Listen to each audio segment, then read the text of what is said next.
안녕하십니까. 최영일의 시사본부 시작하겠습니다. 오늘 1부에서는 오늘 하루 꼭 알아야 할 소식을 한입에 정리해드리는 한입뉴스 준비돼 있고요. 2부 여론 오락관에서는 미국 국빈 방문 중인 윤석열 대통령, 한미 정상회담 그리고 미 의회 상하원 합동연설 등 굵직한 일정들을 소화하고 있습니다. 과연 이번 주 민심에는 어떤 영향을 미쳤는지 배종찬, 이은영 두 분과 함께 살펴보겠고요. 마지막으로 KBS 스포츠국 정현호 PD와 함께 한 주간의 스포츠 소식 정리해보겠습니다. 4월 28일 시사본부 지금 출발합니다. 네, 저는 건강상의 이유로 자리를 비운 최영일 평론가를 대신해서 진행을 맡고 있는 장윤선입니다. 1부 마지막에 듣는 노래 디저트송 신청도 기다립니다. 오늘 듣고 싶은 노래 있으시면 문자 샵 9730으로 자유롭게 보내주십시오. 짧은 문자 50원, 긴 문자는 100원입니다. 오늘의 디저트송으로 선정되신 분께는 치킨 쿠폰 보내드리니까요. 많은 참여 부탁드립니다. KBS 1라디오의 모든 프로그램은 유튜브에서도 함께할 수 있습니다. 실시간 방송도 볼 수 있고요. 정치, 경제, 사회, 문화 등 다양한 분야의 명품 콘텐츠도 마련돼 있으니까요. KBS 1라디오 채널 구독과 좋아요, 댓글도 많이 부탁드립니다.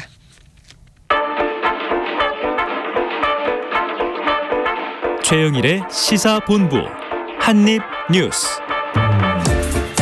오늘의 핵심 뉴스 한입에 정리해드립니다. 한입뉴스 시작하겠습니다. 박정호 오마이뉴스 기자, 이봉우 미디어 인권연구소 뭉클 연구원과 함께 하겠습니다. 두 분 어서 오십시오. 안녕하십니까. 네, 자, 윤석열 대통령 국빈 방미 나흘째 미국 상하원 합동연설 했는데요. 자유와 민주주의 강조했습니다. 어제 분위기가 굉장히 좋더라고요. 네, 그러니까 상하원 의원 500여 명이 참석한 가운데 연설했는데요. 연설 제목이 자유의 동맹, 행동하는 동맹이었습니다. 한 43, 4분 정도 분량의 영어 연설이었는데요. 자유를 연설의 핵심 키워드로 내세웠고 자유라는 단어가 46번으로 가장 많이 등장을 했습니다. 그러니까 이게 자유라는 단어를 들어보면 그러니까 지난해 5월 10일 대통령 취임사 그때도 35번 언급이 됐었는데 네. 그것도 많이 언급이 된 상황이었고 이 분위기 좋다고 말씀하셨는데 정말 어제 보니까 기립박수 23번을 포함해서 네. 60번에 가까운 박수가 나왔고 일부 의원들은 기립박수 도중에 환호를 보냈어요. 그러니까 이렇게 환호할 수밖에 없었던 이유, 박수를 보낼 수밖에 없었던 이유는 그 내용에 있을 것 같은데 연설을 들어보면 뭐 19세기 말부터 시작한 미국의 도움, 한국 전쟁 때 한국을 위한 미국의 희생, 그로부터 맺어진 한미 동맹, 또 초기에는 일방적 호혜적 관계로 시작을 해서 양국 관계가 점점 발전해 오는 모습들, 아울러 한미의 이제 미래 동맹에서의 그런 청사진 이런 것들이 나오다 보니까 미국 의원들은 당연히 그러니까 미국에 대한 역할과 그동안에 한국을 도와줬던 이런 부분들 앞으로의 관계까지 설명하는 그런 연설을 듣고 많은 호응을 한 걸로 보이고요. 네. 특히 한미동맹의 청사진으로 자유와 평화를 지키는 글로벌 동맹을 명실했어요. 그리고 자유의 나침반 역할을 하겠다. 그러니까 한미가 세계 시민의 자유를 지키고 확장해야 된다. 이렇게 얘기를 하면서 네. 미국과 손잡고 가겠다는 것을 강조하는 모습을 보였습니다. 눈에 띄는 부분이 또 하나 있었는데요. 이 자유민주주의가 세계적으로 허위선동, 거짓 정보로 위협받고 있다. 이에 맞선 자유연대를 강조하는 모습이었는데 그러면서 뭐 우크라이나 국민의 자유를 수호하는 그러니까 우크라이나 재건에 대한 지원 의사도 밝혔고 또 자유민주주의를 위협하는 대표적인 사례로 북한의 무력 도발을 지목을 하면서 네. 한미일 3자 안보협력 가속화 필요성 이런 것도 언급을 하기도 했습니다. 그리고 이후에 윤 대통령이 미 국방부 청사의 펜타곤 군지휘 통제센터를 찾아서 미국 이 수뇌부로부터 위기 대응 체계 등의 보고를 받았거든요. 네. 이 센터를 찾은 게 우리나라 대통령으로서는 처음이라고 하고요. 윤 대통령은 미국의 확고한 확장 억제 공약을 전적으로 신뢰한다 이렇게도 강조를 했습니다.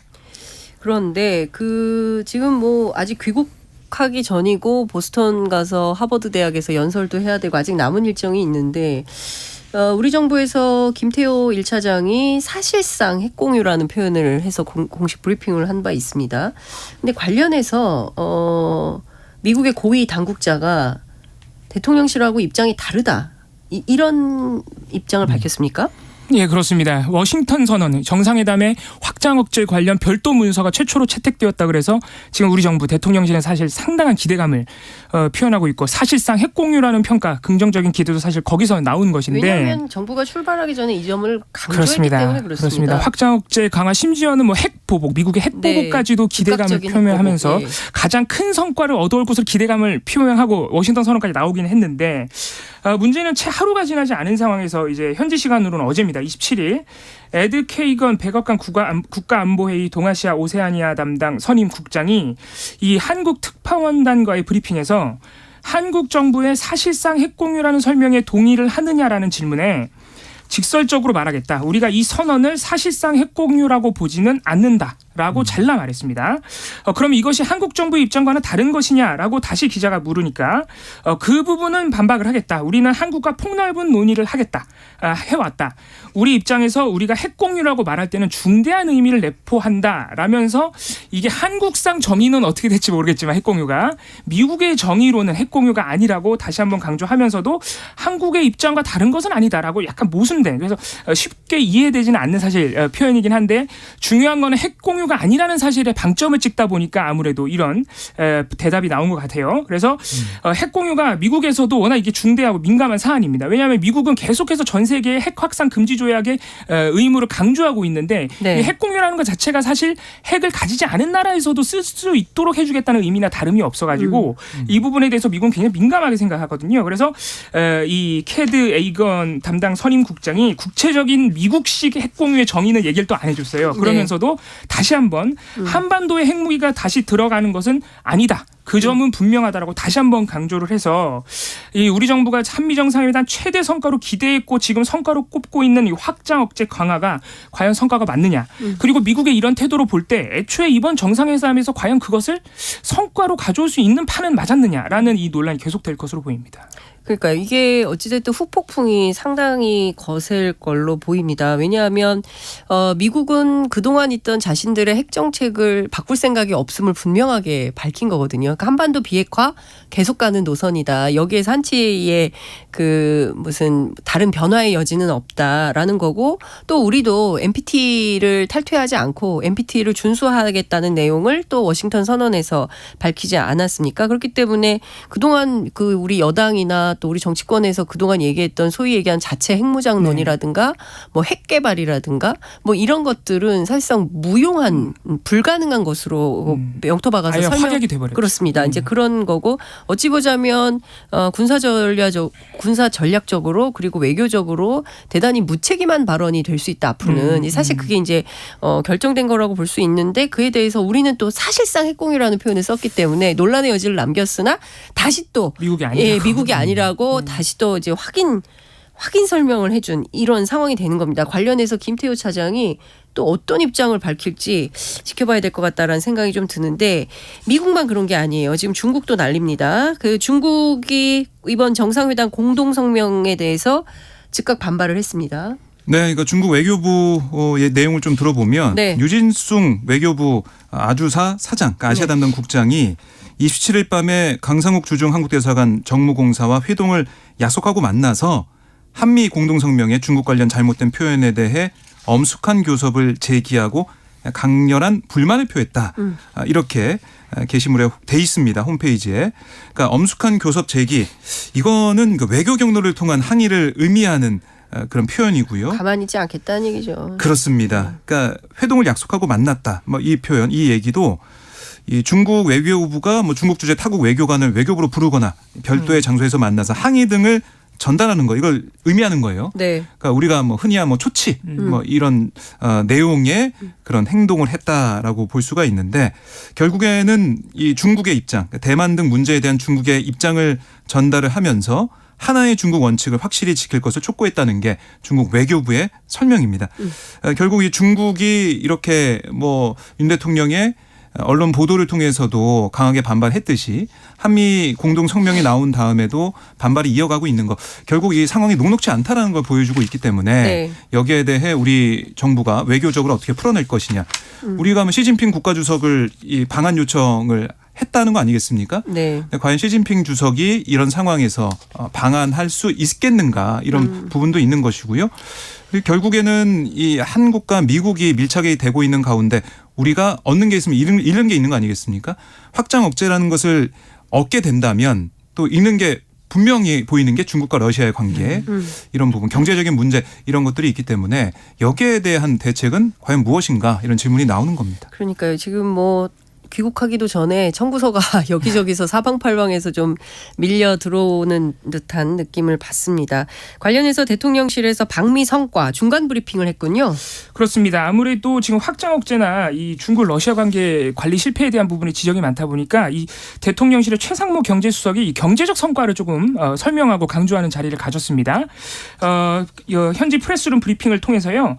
바이오 그리고 산업, 에너지, 콘텐츠 분야에서 총 50개의 MOU 양해각서가 체결됐다고 설명을 했고요. 이미 대통령실에서는 이미 보도로 많이 보셨겠지만 뭐 코닝사라든가 넷플릭스 등 해외 그 미국 기업들의 몇억 달러 규모의 투자가 유치되었다 이런 식의 성과도 이미 꼽히고 있는 상황인데 하지만 가장 중요한 건 아무래도 이 미국의 인플레이션 감축법에 따른 전기차 배터리 문제 네. 그리고 반도체법에 따른 이 반도체 중국 견제 문제가 가장 쟁점으로 꼽히는데 이에 대해서 이제 기자들의 질문이 나왔습니다. 정상회담에서 이게 너무 구체적인 해법이 좀 없는 것 아니냐라는 질문이 나왔는데 이에 대해서 최상목 수석은 한미 정상 간에는 이미 이 부분에 대해서 명확한 지침을 밝혔다.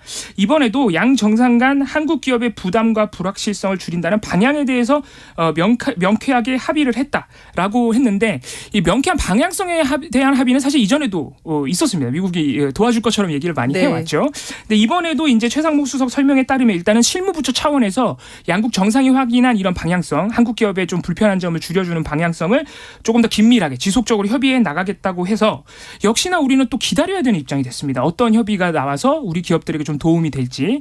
그리고 투자익과 관련해서도 뭐 어제도 저희가 잠깐 말씀드렸습니다만 지금 우리 정부에서 강조하는 것은 미국 기업으로부터 뭐 한 8조 원 정도의 투자를 유치했다는 것인데 사실 이 반도체법과 이 자동차, 전기차와 배터리 문제 때문에 현대차라든가 우리 기업이 가서 한 1,000조 넘는 투자를 사실 미국에 이미 한 상황이거든요. 1,000억 달러. 야, 1,000억 달러. 133조. 그렇습니다. 네. 그런 상황이기 때문에 이게 액수로 비교해 보자면 또 너무 많이 차이 나죠. 그런 것 아니냐라는 지적도 나오고 있습니다. 예.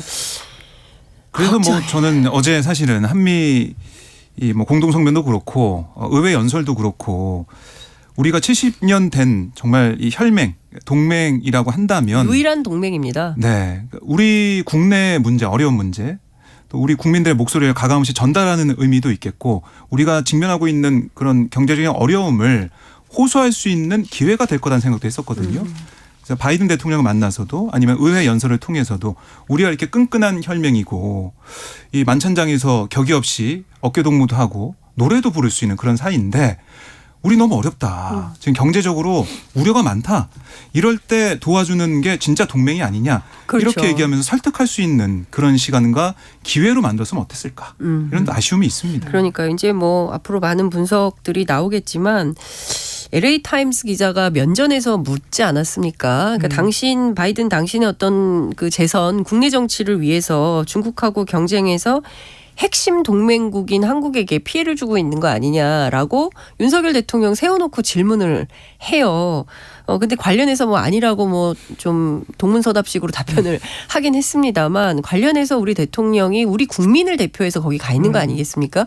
윤석열 대통령 개인이 가 있는 게 아니지 않습니까? 그렇기 때문에 그 안에서 뭐 화려하게 대접받고 융숭하게 정말 뭐 식사도 잘하시고 뭐 다양한 뭐 노래도 하고 뭐 이런 거 다 좋은데 중요한 건 우리 국민을 위한 알토란 같은 알맹이 뭐냐 이게 좀 부족한 거 아니냐라는 비판이 안 나올 수가 없다라는 생각이 좀 듭니다. 그리고요 지금 뭐 이따가 2부에서 살펴보겠지만 대통령 지지율이 또 떨어졌어요. 그렇기 때문에 이게 지금 일본 가서 일본에게 좋은 그리고 또 미국 가서 미국에게 좋은 그러나 한국에서는 우리에게 좋은 게 뭐냐 이런 질문을 국민들이 또 언론인들이 안 할 수 없는 이런 상황이다라는 말씀 드리겠습니다.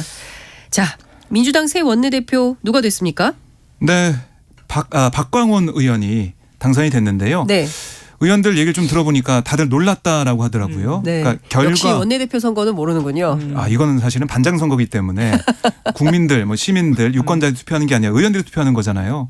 그래서 의원들 투표로 결선에 안 가고 1차에 과반 득표로 박광원 의원이 당선이 됐습니다.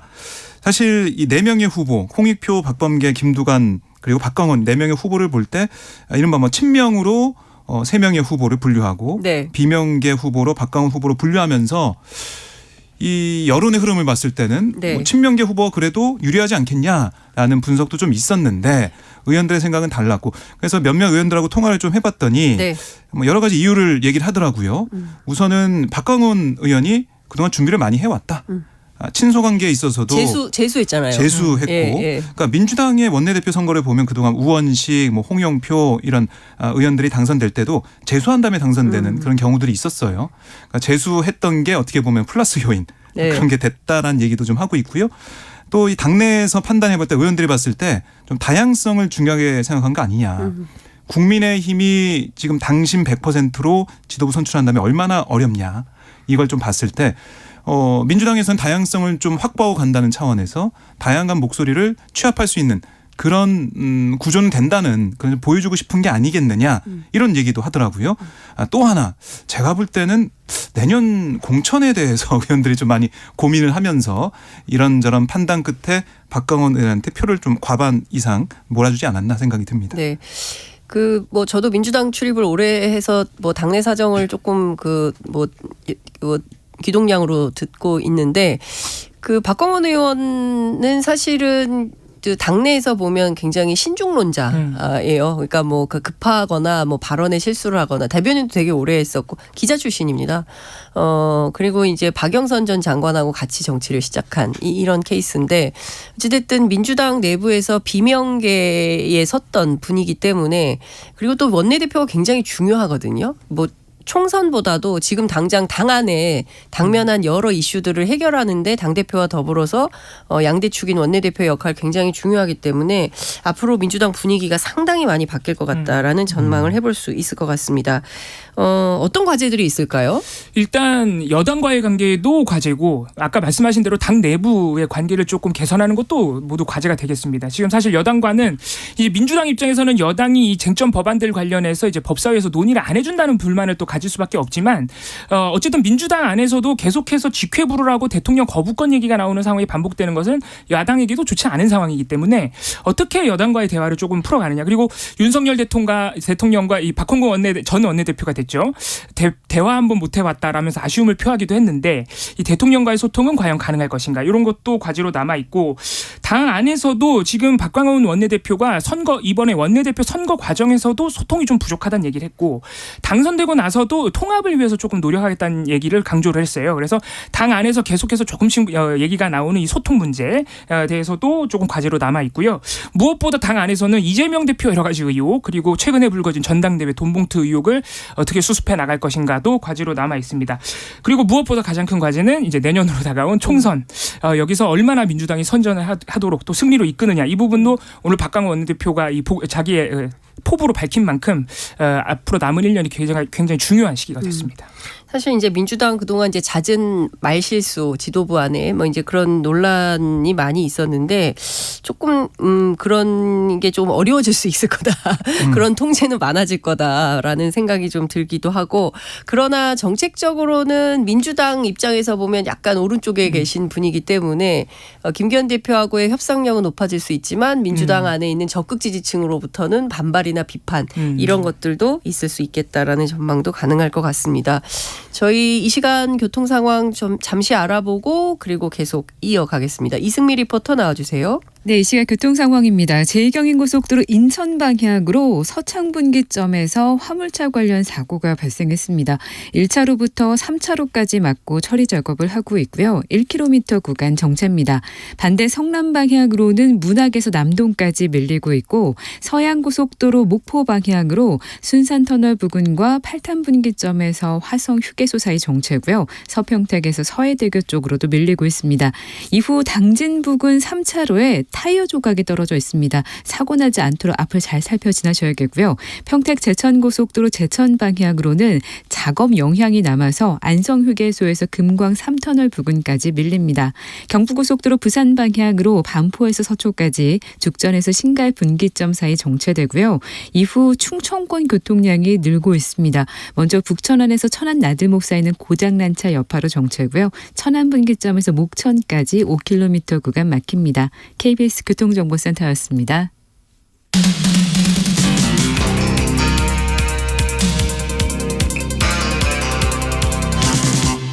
최영일의 시사본부. 네, 박정호 기자, 이봉우 연구원과 함께 한입뉴스 계속 이어가겠습니다. 어제 저희들이 4월 임시국회 본회의에 오른 그 쌍특검, 김건희 여사 주가 조작 의혹, 그리고 대장동 50억 클럽 관련돼서 신속 처리 안건으로 지정됐다, 이런 말씀 드린 바 있는데요. 결국 이제 야당 주도로 본회의를 통과했기 때문에 이제 이것은 그냥 수순이다, 정해진 트랙으로 간다, 이렇게 봐야 되겠죠? 네, 어제 투표 결과부터 잠깐 말씀을 드리면 50억 클럽 특검 법안, 이거는 183명이 표결에 참여해서 찬성 183명 다 찬성을 한 걸로 통과가 됐고요. 네. 김건희 여사 특검 법안은 역시 183명이 표결에 참여해서 찬성 182명, 반대 1명, 이렇게 안건이 통과가 됐습니다. 네. 그래서 말씀하신 것처럼 이제 패스트트랙에 태워진 거고, 네. 이 절차가 진행이 됩니다. 이 패스트트랙에 지정된 안건 심사, 국회 소관 상임위 최대 180일, 여기다가 본회의 숙려 기간 최대 60일, 이걸 거쳐서 최장 240일 8개월이 소요가 되는데, 이 원래 패스트트랙 법안이 본회의 자동 상정까지 상임위, 법사위, 본회의 숙려 기간 330일이 걸려요, 원래는. 1년 걸립니다. 그렇습니다. 그런데 패스트가 아니에요. 네, 패스트가 아니죠, 역설적으로. 그런데 이 두 특검법은 법사위가 소관 상임이에요. 그러니까 법사위 계류 기간 90일이 생략이 돼서 어떻게 보면 좀 더 패스트가 되는, 더 빨라지는 그런 상황이 됐는데, 늦어도 12월 말, 그러니까 본회의에서는 표결이 이루어질 것 같은 상황입니다. 표결이 이루어지면 역시 통과될 가능성이 크죠. 그럼 통과된 이후에 어떻게 될 것이냐, 이거 좀 봐야 될 것 같은데, 윤 대통령이 제2요구권, 그러니까 거부권을 행사하지 않겠냐, 이런 네. 관측이 제일 좀 많이 나오고 있는 상황이고, 그런데 지금 우리가 여러 가지 법안들, 양곡관리법부터 해가지고 거부권 행사가 예상되는 법안들이 많습니다. 그런데 12월 말에 가서 이 법안까지 또 거부권 행사가 된다. 그럼 그런 부담은 어떻게 할 것이냐. 그리고 이번에 통과된 패스트트랙에 올라간 그 두 법안은 대장동 특검, 50억 클럽 특검, 이거는 지금 곽상도 전 의원 관련해서 뇌물 관련 무죄가 나오면서 여론이 좋지 않거든요. 네. 이런 상황에서 만약에 이 특검법을 거부한다, 이게 민심에 역행하는 게 아닌 지적이 있을 수밖에 없을 것 같아요. 네. 그다음에 김건희 여사 관련된 특검법, 이것도 최근에 주가 조작 관련해가지고 여러 가지 뉴스가 좀 나오고 있는 상황에서 김건희 여사가 연루된 이 부분들 제대로 수사가 안 되고 있다는 지적을 받고 있는 그런 모습인데, 네. 특검 법안을 또 이걸 거부할 수 있겠느냐, 이런 얘기도 있습니다. 12월까지 어떤 변화가 있을지 모르겠지만 현재로서는 그렇다는 거고요. 그러면 이 거부권 행사를 하든 말든 하기도 어렵고, 한다고 하더라도 바로 내년 4월에 총선이란 말이죠. 거부권을 행사했을 때 민심의 판단, 좀 비판하는 민심이 불거졌을 때 총선에 악영향을 미치는 게 아니냐, 이런 또 판단도 할 수 있을 것 같아요. 그래서 패스트트랙에 올라간 이 두 법안은 내년 총선 앞두고 큰 영향을 줄 수밖에 없을 것 같고요. 만약에 특검이 진행이 된다면, 네. 결국에는 이게 검찰 수사가 그동안 어떻게 진행됐는지부터 검증할 수가 있는 그런 부분도 있어서, 야당 입장에서는 이 특검이 진짜 되든 안 되든 총선을 앞두고는 좀 정치적으로 봤을 때는 플러스 되는 요인이 있는 게 아니냐, 이런 관측이 좀 주요하게 좀 나오고 있습니다. 근데 여의도 정치권에서는 당연히 선거 중심적 사고를 할 수밖에 없지만, 평범한 보통 시민의 입장에서 보면 김건희 특검 하라는 거 아닙니까? 여론조사하면 항상 높았어요. 왜냐하면 의혹이 있기 때문에 알아봐야 된다는 것이고, 대장동 클럽 50억 클럽도 마찬가지입니다. 아니, 대리밖에 안 했는데, 그리고 근무 연수가 얼마 안 되는 사람이 50억이나 되는 돈을 왜 받을 수 있었겠냐, 퇴직금으로. 그건 아버지 관련된 거 있는 거 아니냐라는 의혹이 있기 때문에 이것은 선거와 관련 없이 반드시 꼼꼼하게 좀 따져봐야 되는 이슈가 아닌가 싶습니다. 어찌됐든 그럼에도 불구하고 국민의힘은 퇴장했네요. 그렇습니다. 이 반대 토론만 하고 이제 한의 표시로 퇴장을 해서 표결에 참여하지 않았는데, 네. 이 반대 토론에서 국민의힘의 그 주장들 중에 좀 눈에 띄는 부분이 정의당을 향해서 굉장히 강하게 비난을 했거든요. 정의당에게 민주당과 야합을 했다. 그리고 민주당과 입법 거래를 했다는 비판이 여러 의원들에게서 나왔습니다. 국민의힘 전주혜 의원의 반대 토론 발언을 보면요, 정치 야합의 산물이다, 쌍특검법은. 이재명, 송영길, 전현직 민주당 당대표의 사법 리스크를 덮으려는 민주당과 노란봉투법이라는 불법 파업 조장법을 처리하길 원하는 정의당이 입법 거래를 했다라는 비판을 합니다. 이 내용은 정의당이 민주당이 굉장히 원하는 쌍특검을 받아주는 대신에 정의당이 원하는 노란봉투법을 직회부하기로 의도로 민주당하고 이렇게 거래를 한 것 아니냐라는 이제 주장인데요. 이에 대해서 정의당은 어제 곧바로 위선희 대변인이 기자회견을 열어서 강하게 반박을 했습니다. 검은 거래로 정치를 해온 국민의힘 눈에는 다 그렇게 보이겠지만 정의당은 국민의 준엄한 요구를 실현하기 위해서 공조를 한 것이다. 법사위의 특검 법안을 묶어두고 시간만 끈 것은 다름 아닌 국민의힘이다라고 강력하게 비판을 했는데요. 아직 노란봉투법이 직회부가 된 것은 아닙니다. 네. 2월에 상임위를 통과해서 법사위에 올라왔는데 60일이 지났어요. 그래서 직회부를 시도를 할 수 있는 상황인데 4월 25일 환경노동위원회에서 논의가 됐고 여기서 사실 민주당은 직회부를 하려고 그랬습니다. 하지만 전해철 환노위원장이 한 번만 더 논의를 해보자. 그래서 다음 전체 회의까지 여야가 조금 더 논의를 해달라고 일단 보류를 해서 시간은 좀 남아 있는 상황입니다. 여야가 합의할 수 있는. 하지만 여전히 여당은 아까 들으신 대로 이게 불법법 조정법이라고 강력하게 반발을 하고 있어서 민주당은 5월로 넘어가는 다음 임시국회에서 반드시 직회부를 하겠다는 입장이에요. 근데 이런 부분을 정치적인 거래로만 볼 것이 아니라 이 노란봉투법의 내용을 보면은 사실 내용에 대한 언급이 잘 없어서 그러니까 그 내용이 예, 정말 중요한 그렇습니다. 거예요. 노동자들이 감당할 수 없는 수준의 손해배상액을 청구합니다. 파업 그렇습니다. 노동자들에게 기업이. 아니 이 사람 200만 원, 300만 원 받는 노동자한테 뭐 수십억 원의 손배소를 걸어요. 그럼 그 변호사비부터 그 감당이 되겠습니까?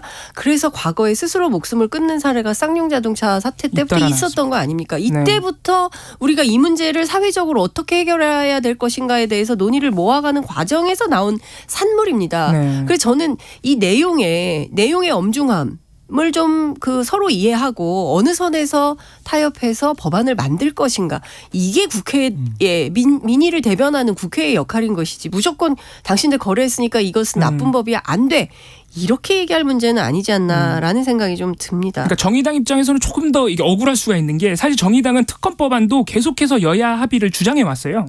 그래서 직회부를 최대한 피해 보자는 게 사실 그동안 정의당의 입장이었는데 특검법 그 법사위에서 그 스텝을 밟자고 하지 그렇습니다. 않았습니까? 예, 사실 노란봉투법 같은 다른 쟁점 법안에서도 정의당은 되도록이면 직회부를 피하자는 입장이었습니다. 근데 이게 국민의힘에서 아까 말씀하신 대로 법안의 내용을 갖고 다투는 게 아니라 아예 법사위에서 논의 자체를 안 하려고 하니까 이제 정의당 입장에서도 참을 수 없는 상황이 됐다라는 게 지금 정의당의 입장입니다. 그렇습니다. 아유, 뭐 잘 되겠죠. 기대를 해보면서. 자, 간호법 제정안, 의료법 개정안 이것도 민주당이 직회부한 원안대로 표결을 해서 통과가 된 겁니까? 네, 이것도 이제 국민의힘 의원들이 퇴장을 해서 표결에 불참을 했습니다. 네. 그래서 재석 의원 181명 가운데 찬성 179명, 기권 2명으로 간호법 제정안이 가결이 됐어요. 네. 근데 이 부분을 보면서 좀 그동안 볼 수 없었던 상황이 벌어지기도 했는데요. 국민의힘 의원들 다 퇴장을 했는데 그중에 2명의 의원이 남았어요. 그래서 찬성 표결에 참여를 한 거예요. 찬성을 했는데 누굽니까? 간호사 출신의 국민의힘 최현숙 의원 또 시각장애인 김혜지 의원 두 국민의힘 의원이 나와서 이 찬성을 했는데요. 김혜지 의원은 간호사 아니잖아요. 네, 이제 어머님 의료인도 아니고. 네, 그러니까 어머님이 평생 간호사로 환자를 돌봐오셨다고 하더라고요. 예. 그래서 간호사들의 어려움을 잘 알고 있다 이렇게 얘기를 했었고 이 최현숙 의원은 이제 간호사를 38년 동안 했기 때문에 간호사의 어려움을 얘기하면서 이 법안이 필요하다라고 또 강조한 모습을 보이면서 눈물도 보이더라고요. 그래서 방청석에 있는 간호사들도 함께 또 눈물을 보이는 그런 일도 있었는데 그럼 기권 2명은 누구냐? 네. 기권 2명은 민주당에서 나왔습니다. 이원욱 의원과 신현영 의원 이 두 사람이 기권을 했는데요. 신현영 의원은 의사잖아요. 네.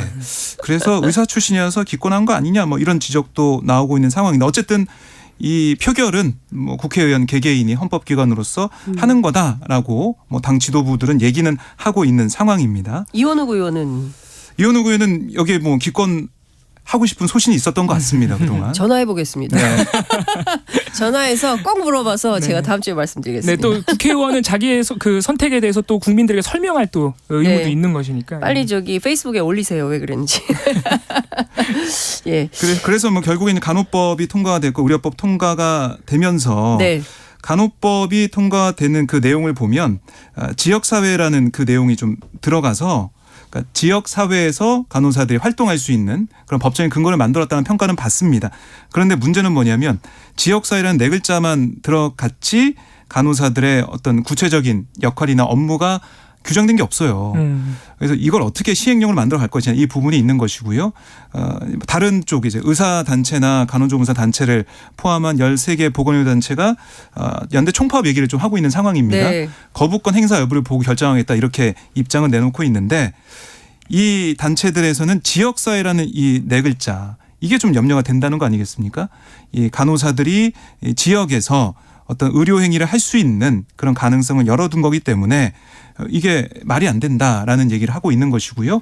간호사들은 지역사회라는 얘기가 있지만은 이게 의료 얘기를 한다는 거 아니지 않냐 이렇게 얘기하면서 이 간호와 또 지역 돌봄이 지금 어떻게 보면 혼재가 돼 있는데 이 산골에 계시는 어르신들을 만나기 위해서 간호사들이 뭐 체열을 하기 위해서도 가고 막 이렇게 하더라도 이게 사실은 법적인 어떤 근거가 없는 그런 행위인데 이거를 법적으로 보호해주고 보장해주는 게 필요하지 않느냐 이런 또 주장하면서 맞서고 있는 상황이었거든요. 그렇죠. 근데 이게 결국 여야 간에 합의가 안 됐고 뭐 지역사회를 빼면 된다 빼자라고 여권 쪽에서는 얘기했지만은 그게 뭐 간호사들도 반대를 했었고 민주당에서 반대하면서 합의가 안 돼서 지난 13일에 김진표 국회의장이 상정 안 하면서 여야가 더 논의해봐라라고 해서 시한을 미뤘던 건데 어제는 이렇게 상정돼서 통과가 됐습니다. 네.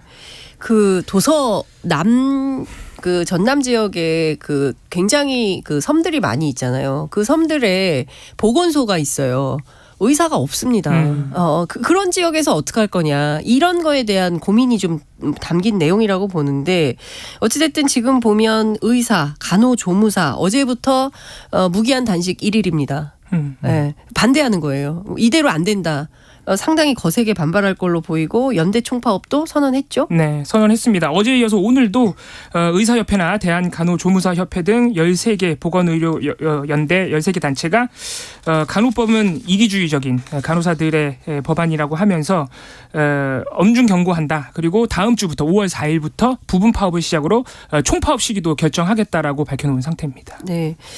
자, 공영방송 지배구조 개선 목표로 한 방송법 개정안 이것도 직회부로 다음 본회의에 상정하기로 한 거죠? 네, 이제 부의만 된 상태고요. 이 내용 들어보셨겠지만은 지금 공영방송 같은 경우는 이게 이사진이 여야 이렇게 나눠서 가져가는 상황인데 여당 쪽 이 이사진이 많기 때문에 여당에 좀 맞게 이런 공영방송이 휘둘리는 게 아니냐 이런 비판이 있었죠. 네. 이런 우려가 있었기 때문에 그거를 이 21명으로 이사진 확대하고 여기 정치권 추천 몫을 5명으로 최소화하자. 네. 나머지는 직능단체, 뭐 시청자위원회, 학회 다양한 민간 전문 영역에 배분하자 이렇게 주장하면서 민주당이 주도를 해서 이걸 올렸어요. 네. 그런데 이제 국민의힘에서는 아니 공영방송 이사 추천권자로 명시된 뭐 시청자위나 직능단체, 학회 모두 친민주당, 친노조 아니냐. 민주당 장악법이다라고 반발하고 있는 상황이거든요. 이것도 이제 5월 임시국회 과정에서 논란이 되고 여야 간 공방이 거세질 걸로 예상이 됩니다. 네, 지켜보겠습니다. 이 밖에도 전세사기 대책법 첫 번째 본회의 의결됐다는 소식도 들어와 있습니다. 오늘 말씀은 여기까지 듣겠습니다. 고맙습니다. 고맙습니다. 네, 지금까지 박정호 오마이뉴스 기자 이봉우 미디어연구원연구소 뭉클연구원과 함께했습니다. 자, 오늘의 디저트송 발표하겠습니다. 많은 분들께서 이 노래를 신청해 주셨어요. 윤석열 대통령이 어제 만찬장에서 부른 노래 돈 맥클린의 아메리칸 파이 디저트송으로 들어보겠습니다. 저도 굉장히 궁금해서 저는 어제 찾아봤거든요. 되게 명료하게 잘 들리더라고요. 8805님, 6883님, 7357님께 모바일 치킨 쿠폰 보내드리겠습니다. 디저트송 함께 듣고 저는 2부로 다시 찾아뵙겠습니다. A long, long time ago, I can still remember how that music used to make me smile. And I knew if I had my chance that I could make those people dance, and maybe they'd be happy for a while. But February made me shiver with every paper I deliver. Bad news on the doorstep, I couldn't take one more step. I can't remember if I cried when I read about his widowed bride, but something touched me deep inside the day the music died. So bye bye Miss American Pie. Drove my Chevy to the levee, but the levee was dry. And them good old boys were drinking whiskey and rye, singing this'll be the day that I die.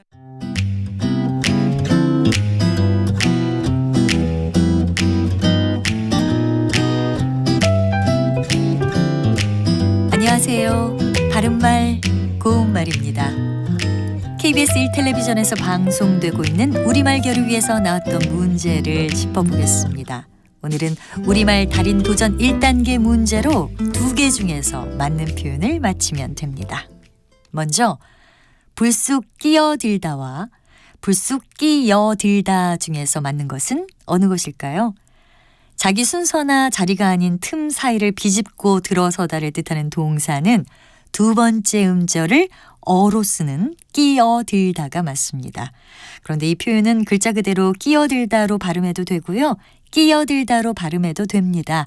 다만 글자로 쓸 때는 끼어들다로 쓴다는 점에 유의하시면 되겠습니다.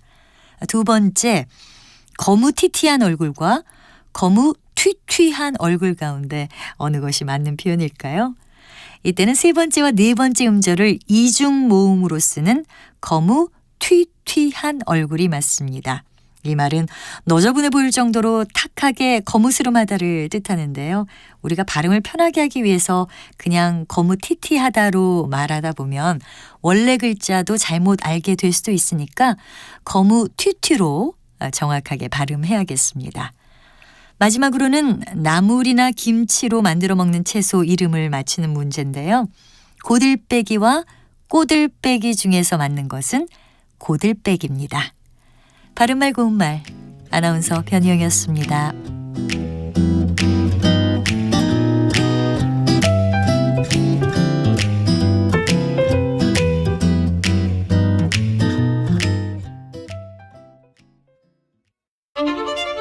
토론은 치열해도 판단은 냉정하게.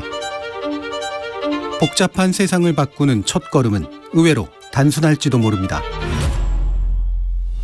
평일 저녁 7시 20분 당신을 바꾸는 질문.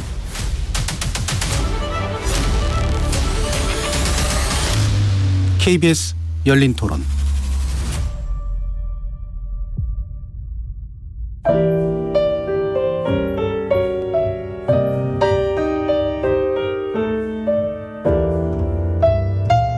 내일의 품격. 김성환의 시사야에서 챙겨가세요. 하루를 마무리하는 시간 꺼내보는 당신의 지식 창고. KBS 1라디오 김성환의 시사야. 평일 밤 10시 5분 여러분을 찾아갑니다.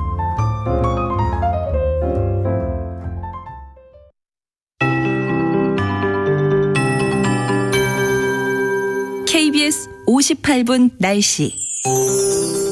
따뜻한 햇살에 기온이 성큼 올랐습니다. 오늘 예상 낮 최고 기온이 서울 21도, 대전, 광주, 제주 23도, 대구 24도, 강릉 26도 등으로 어제보다 1도에서 7도 정도 높겠는데요.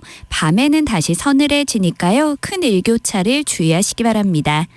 구름이 점차 늘고 있습니다. 오늘 차차 흐려지겠고 저녁에는 중부지방에 빗방울이 떨어지는 곳이 있겠습니다.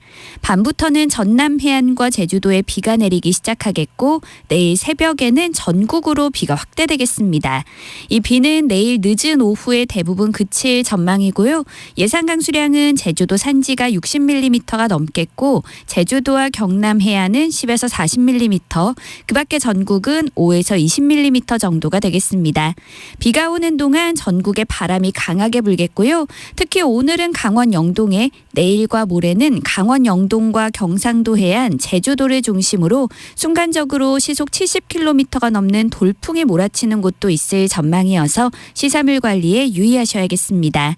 내일은 흐리고 비가 오면서 낮 기온이 오늘보다 3, 4도가량 낮겠고요. 모레 일요일에는 다시 전국이 대체로 맑은 가운데 20도 안팎의 낮 기온을 보일 전망입니다. 현재 서울의 기온은 19.5도입니다. 송소진입니다.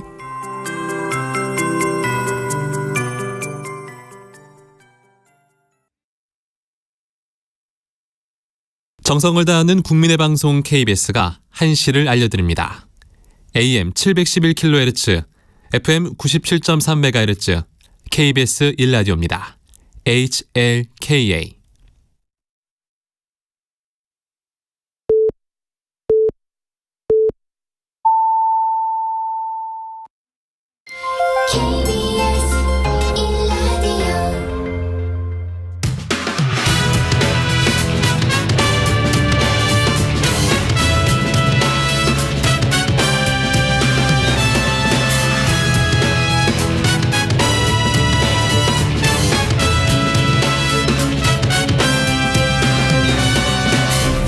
KBS 1라디오 최영일의 시사본부.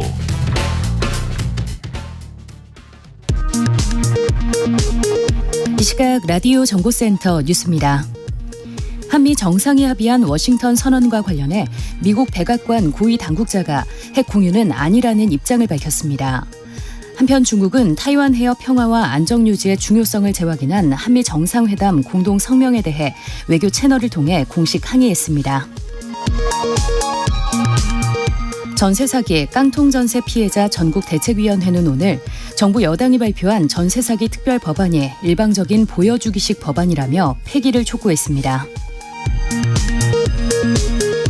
니시무라 야스토시 일본 경제산업상은 후쿠시마 제1원자력발전소 오염수 저장 탱크가 가득 차는 시점이 내년 2월 이후로 늦춰졌지만 오염수 해양 방류는 예정대로 올해 봄이나 여름에 시작하겠다고 밝혔습니다. 올봄 호흡기 질환으로 의료기관에 입원한 환자가 13,000여 명으로 지난해 같은 기간에 13배가 넘는 것으로 나타났습니다. 더불어민주당 새 원내대표로 삼선의 박광온 의원이 선출됐습니다. 지금까지 라디오 정보센터 조진주였습니다.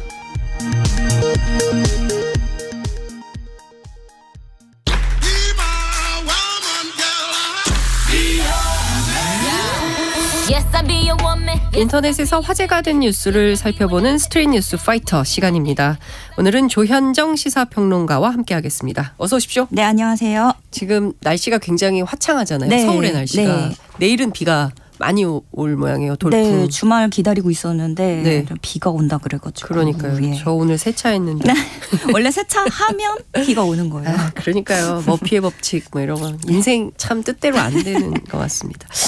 자, 며칠 전부터 주식시장을 강타한 사건이 있습니다. 바로 SG증권 사태.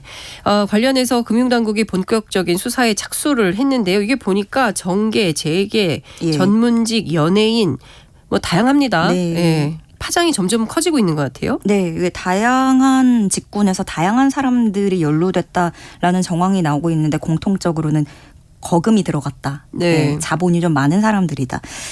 이게 선광, 하림지주, 삼천리, 대성홀딩스, 다우데이터 등 8개 종목이 SG증권을 통해서 집중적으로 매물이 쏟아지면서 어제까지 일제히 동시에 연일 하한가를 기록한 겁니다. 네. 근데 오늘 보니까 오늘은 그래도 대부분 하한가를 좀 탈출을 하고 어떤 일부 종목은 상승하기도 했는데 24일부터 쭉 지속된 게 하루에 기록할 수 있는 최대 낙폭인 30%까지도 단번에 폭락하기도 했고요. 이렇게 되면서 8개 종목에서 한때 시총 8조 가까운 돈이 증발을 하기도 했는데 예. 근데 이 종목들은 가만 보면 흐름이 비슷했어요. 그 지난해 4월부터 오름세를 보이면서 가파르게 우상향 곡선을 그렸고 여기서 심한 종목은 1년 만에 400%나 되는 급등세를 보이는 것도 있었고요. 그렇게 1년여간 상승세를 보여온 종목들입니다. 그러다가 무더기 하한가 사태가 발생을 한 건데 이번 사태를 두고 세력의 계좌에서 차액 결제 거래로 레버리지 투자를 하다가 반대 매매 매물이 쏟아지면서 급락했을 가능성에 지금 무게가 실리고 있습니다. 그러니까 여기서 나오는 이 차액 결제 거래 CFD라고 부르는데 네. 장외 파생 상품이에요. 그러니까 투자자가 돈이 다 있지 않아도 돼요. 증거금만 일정 규모로 계좌에 넣어두면 증권사가 그 갖고 있는 돈보다 훨씬 큰 규모로 주식을 매매해서 네. 차익은 투자자에게 주고 수수료를 챙기는 형태입니다. 그러니까 이게 신용으로 주식을 사면 네. 증권사에서 제 자금 대신 더 보태서 주식을 사는 거죠. 그런데 이 주식이 증권사에서 대신 사준 금액보다 밑으로 내려가면 이제 반대 매매라고 해서 투자자 저한테는 소유권이 사라지고 증권사가 임의로 주식을 가져가서 팔아버립니다. 근데 문제는 이렇게 한꺼번에 던져버리면 이 물량을 받아줄 사람이 없잖아요. 그래서 계속 주식 가격이 내려가는 거죠. 이렇게 반대 매매를 당하면 돈을 다 잃어버리고 그 가격에도 주식이 안 팔리니까 증권사에서 그러면 이 구멍난 손해본 금액만큼 투자자한테 돈을 더 달라라고 하는 상황이 벌어지는 겁니다. 이 좀 완전히 같은 건 아니지만 네. 부동산 시장으로 치자면 그 레버리지 갭 투자를 하다가 역전세가 나는 경우가 있잖아요. 이럴 네. 때 경매로 넘어가는 그래서 돈을 다 잃어버리는 경우를 좀 떠올릴 수 있겠고요. 만약에 주당 5만 원인 한 종목 5만 주를 투자한다라고 쳤을 때 원래 25억 원이 필요한데 이게 25억 원이 다 없어도 돼요. 이 CFD를 활용하면 10억 원만 가지고 나머지 15억 원은 그 증권사에서 주식을 빌리는 그런 형태인 겁니다. 그렇군요. 근데 어찌됐든 피해자들이 상당히 있다는 거고 네. 가피를 좀 가리기 어려운 상황이 좀 되는 것 같고 네. 금융당국에서는 주가 조작 을 의심하고 있는 것 같기도 한데 네. 이 SG증권 네. 이 회사가 이 회사를 통해서 다량의 매도 주문이 쏟아졌다고 하는데 이 외국계 회사였기 때문에 뭐 생기는 문제점 이런 것들도 있습니까? 그러니까 여기가 프랑스계 증권사예요. SG증권이. 네. 근데 애초에 이 CFD 거래는 아무리 국내 증권사에서 통해서 국내 투자자가 하더라도 최종 주문이 결국에 외국계 증권사를 끼도록 돼 있는 구조거든요. 이게 법률상 그런 겁니까? 네. 이게 아까 장외 상품이라고 말씀을 드렸는데 투자자는 개인인데 시장에서는 외국인 거래로 분류되는 상품이고요. 그래서 투자 주체라든가 뭐 거래량 이런 것들이 제대로 감독되지 못하는 초고위험 상품이지만 감시 사각지대에 놓여 있는 그런 상품입니다. 외국인 거래가 아니라 전부 내국인들인 것 같은데 가수 임창정 씨를 비롯해서. 네, 그래서 금융당국도 문제점을 네. 진작부터 인식을 하고는 있지만 아직은 별다른 장치는 없는 상태라서 그래서 이 부분을 규제해야 된다라는 목소리가 커지고 있는 거고요. 지금 여기서 통정매매 수법이라는 것도 또다시 거론이 되는데 이 통정매매 많이 들어보신 분은 도이치모터스 주가 조작 사건. 그때 많이 이제 거론이 됐던 얘기죠. 맞습니다. 그 매수할 사람과 매도할 사람이 사전에 가격을 미리 다 정하고 일정 시간에 짜맞춰서 서로 매매하는 걸 말하는데 뭐 또 그 후에도 뭐 이 투자자들이 따로 모이는 식당이 있었다, 거액의 카드깡이 있었다, 뭐 이런 여러 가지 새로운 정황들이 추가되고 있는 그런 상황이라 좀 더 지켜봐야겠고요. 방금도 언급해 주셨지만 이번 사태에서 공개적으로 가장 많이 이름이 거론이 되고 있는 건 가수 임창정 씨입니다. 네, 본인 말로는 이제 계좌는 빌려줬고 휴대전화도 빌려줬고 다 했지만 나는 아무것도 몰랐고 억울한 피해자다라고 주장을 하고 있습니다. 이게 본격적인 수사를 기다려봐야 되고 뭐 그때까지도 사실 본인이 알았는지 뭐 그런 건지는 알 수 없겠지만 이게 사실 연예인의 자산 규모가 크잖아요. 그래서 막대한 자산을 가지고 묻지마 투자에 뛰어든 뒤에 계속해서도 이제 좀 노출하면서 피해자다. 이렇게 거리에 나앉게 생겼다. 이런 식으로 전시하는 모습이 좀 있어서 국민들이 허탈감을 느끼는 것 같습니다. 지금 문제가 커지면서 증권사들은 이 CFD 신규 가입이나 매매를 중단하고 있고요. 금융위원회는 세력으로 지목된 업체 사무실, 주거지 등을 압수수색했습니다. 또 서울 남부지검도 관련자 10명을 출국 금지 조치했습니다. 근데 지금 이게 보니까 연예인들이 많이 연루된 것 같기도 하고 임창정 씨 본인은 권유하지 않았다라는 얘기도 있고 또 가수 박혜경 씨도 또 나오고 뭐 이래서 사건이 일파만파 갈 것 같은데 어떻게 될지는 금융당국의 조사 결과를 좀 살펴봐야 될 것 같습니다. 대중들한테요 끊임없이 노출되는 연예인, 그 연예인들의 행보가 우리 문화에 끼치는 영향이 정말 지대합니다. 뭐 패션이면 패션, 먹는 거 뭐 다 그런데 아이들일수록 더 그런 것 같아요. 따라하고 싶고 뭐 이런 거. 요즘 아이돌을 따라서 너도나도 명품 입기가 유행입니까? 네. 우리 애들은 안 사줘가지고. 정말 뭐 접근하기 힘든 가격의 그런 물품들을 청소년들도 많이 쓰고 있는데요. 글로벌 명품 브랜드들이 최근에 10대 K-팝 아이돌들을 네. 잇따라서 앰버서더로 기용을 하거나 광고 모델로 발탁을 하고 있습니다. 앰버서더라는 게 공식 광고물에 나오는 건 아닌데 협찬을 하는 거예요. 그래서 뭐 공항에 공항 왔다 패션. 갔다 그런 거 할 때 이렇게 들고 있는 게 다 사진. 그게 뭐 본인의 물건이라 협찬으로 들어가는 거거든요. 그게 광고예요? 네. 아니면 뭐 SNS에 이 가방 이렇게 하나 올리면 그 건당 몇 천만 원씩 이렇게 받고 하는 협찬이 들어갑니다. 저는 지금까지 내 돈 내산인 줄 알았더니 아니군요. 거의 아닙니다. 근데 이런 문화가 명확하게 여기서부터라고 뭐 딱 지정을 하긴 어렵겠지만 사실상 블랙핑크부터 그 분위기가 거의 확고하게 자리 잡았다고 할 수가 있어요. 왜냐하면 그렇죠. 뭐 제니, 지수, 리사 멤버가 네. 특히 그런데 이게 왜 그러냐면 블랙핑크가 세계적인 K-팝 그룹이기도 하고 또 태국 멤버가 인기가 굉장히 많기 때문에 아시아 시장을 또 타겟으로 잡을 수 있거든요. 그리고 그룹 컨셉 자체가 어떤 패션 쪽으로 그 워너비가 되고 싶은 그런 그룹의 컨셉이 명확했기 때문에 좀 그런 경향이 두드러진 거죠. 그러다가 이제 시간이 점점 흐르면서 연령대가 더 어려지고 이제는 최근 대세인 걸그룹 뉴진스 멤버들이 줄줄이 앰버서더로 발탁되고 있습니다. 그래서 공항이든 어디든 이제 이들이 등장하는 곳에는 샤넬, 디올, 구찌, 버버리, 생로랑 이렇게 걸치고 나오는 건데 제가 봐도 정말 뭐 너무 예뻐요. 뭘 걸쳐도 사실 예쁘잖아요. 네. 네, 이들을 선망하는 학생들의 모방 심리를 끌어내는 거죠. 닮고 싶은 아이돌들이 명품을 걸치고 나도 저걸 하고 싶고 그런 건데 또 반대로 이런 의견도 있어요. 이제 명품 시장 주요 소비자층이 어려졌기 때문에 그래서 명품 회사에서도 애초에 10대를 타겟으로 모델을 잡는다는 거죠. 그렇게 간다는 거예요. 같이 간다는 건데 그 미국 CNBC 방송이나 이런 외신들이 이번에 한 컨설팅 업체가 발표한 보고서를 소개를 했습니다. 이 보고서에 따르면 Z세대 첫 명품 구매 시기가 약 15세라고 해요. 밀레니엄, MZ라고 하지만 밀레니얼 세대보다는 한 3, 4, 5년 정도 빠른 걸로 나타났는데 아무래도 요즘에 그 부유층도 증가를 했고 또 SNS가 확산하기 때문에 바로바로 보이잖아요. 누가 뭘 사고 뭘 쓰는지. 그래서 저 때는 그 밀레니얼 세대라서 등골 브레이커라는 말이 등장을 했던. 그 패딩 얘기하는 거죠. 특정 패딩. 네, 그 고가의 패딩이 유행을 하면서 등골 브레이커라는 말이 다 나왔었는데. 입어야 돼. 네. 교실에 그거 안 입는 애가 없고 엄마 나도 사줘 막 이러면 어떻게 해야 돼요? 근데 그 패딩도 비싼데 맞아요. 이제는 아예 뭐 스케일이 달라진 그런 모습입니다. 걱정되네요. 네. 글쎄 어떻게 해야 될까요? 정말 이 양극화가 낳은 이 슬픈 현실을 어떻게 해야 될지 걱정입니다. 우리 사회가 그 유럽은 오히려 네. 그 대학생들이요. 네. 이렇게 재활용. 왜냐하면 기후 위기가 네. 너무 심각하니까 옷 안 사 입고 세컨핸드 샵에 가서 네.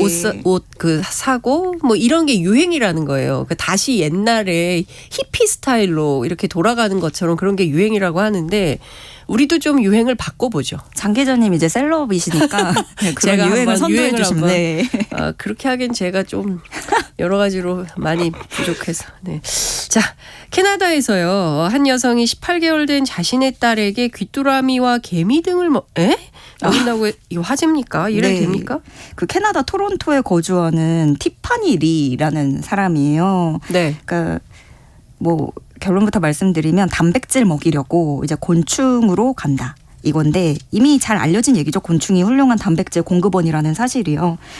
방금 말씀하신 것처럼 그 환경 기후변화 걱정하는 것 때문에 뭐 소고기나 돼지고기 같은 육류 대신에 새롭게 떠오르는 미래 먹거리가 바로 곤충이라는 건 잘 알려진 사실입니다. 18개월 딸에게 먹이고 있는데 티파니가 말하기로 식용곤충은 아기에게 단백질을 제공하는 훨씬 저렴한 방법이라고 소개를 하고 있어요. 소고기, 닭고기, 돼지고기 먹일 때는 돈이 훨씬 많이 드는데 식비가 일주일에 한 25만 원, 30만 원 선이던 걸 15만 원에서 20만 원 선으로 확 줄였다고 강조를 하고 있고요. 특히 저는 여기서 좀 솔깃한 게 요 때가 아기 때가 더 이국적인 음식을 많이 시도하기 좋은 시기라는 거예요. 이때는 더 잘 모르고 이것저것 호기심이 생기고 또 곤충을 좋아하고 막 그렇게 관심을 가질 때니까 그때부터 좀 입맛에 열어놓으면 오히려 좀 평생 곤충의 그런 거부감이 없이 먹을 수 있겠다. 처음부터 좀 식습관을 잡기 좋겠다 좀 싶은 생각도 들었어요. 근데 저도 밀웜까지는 먹어봤거든요. 네. 최근에 이 귀뚜라미 가루나 시중 일반 과자처럼 생긴 귀뚜라미 과자도 또 외국에서 많이 나온다고 하고 있습니다. 글쎄 18개월 딸이 나중에 커서 엄마 왜 나를 곤충을 먹였어라고 물으면 그때 어떻게 해야 될까요? 근데 저는 사실 네. 아직은 잘 모르겠습니다. 아, 그러세요? 예. 밀웜까지는 괜찮았어요. 저 먹어봤어요. 네. 오늘 말씀 여기까지 예, 듣겠습니다. 취향이 아니었던 고맙습니다. 걸로. 네, 고맙습니다. 네, 지금까지 조현정 시사평론가와 함께했습니다.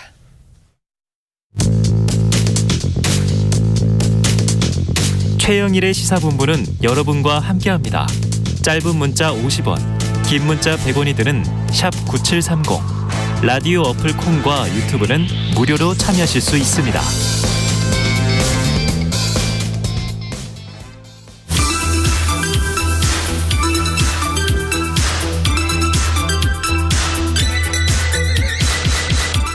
최영일의 시사본부 전설의 코너입니다. 여론노락관 몇 대 몇.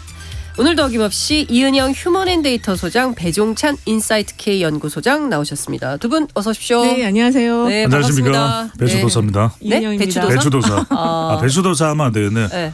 아메리칸 파이. 아메리칸 파이. 노래 롱롱 타임 하지 말라 그랬는데 이런 분위기였어요. 아, 너무 멋있었어요. 좋았어요. 아니, 네. 저는 대통령 이렇게 노래 잘하시는지 몰랐습니다. 그럴게요. 예, 그 대통령실에서도 한번 국민들을 위해, 우리 국민들을 위해서 네네. 예, 한번 불러도 되는 거 아닙니까? 왜 미국에서만 그러니까요. 아메리칸 파이를 불러야 될까요? 저의 신청곡은 테스형입니다. 테스요? 그래서 저희 테스형. 한 소절 부탁드립니다. 테스형. 네, 가겠습니다. 자, 윤석열 대통령의 미국 국빈 방문 일정 첫날부터 정말 숨가쁘게 계속 돌아가고 있는 상황인데요. 한미 정상회담 그리고 상하원 양원 합동 연설을 잘 마쳤습니다. 네. 내일 보스턴 하버드 연설 남아 있습니다.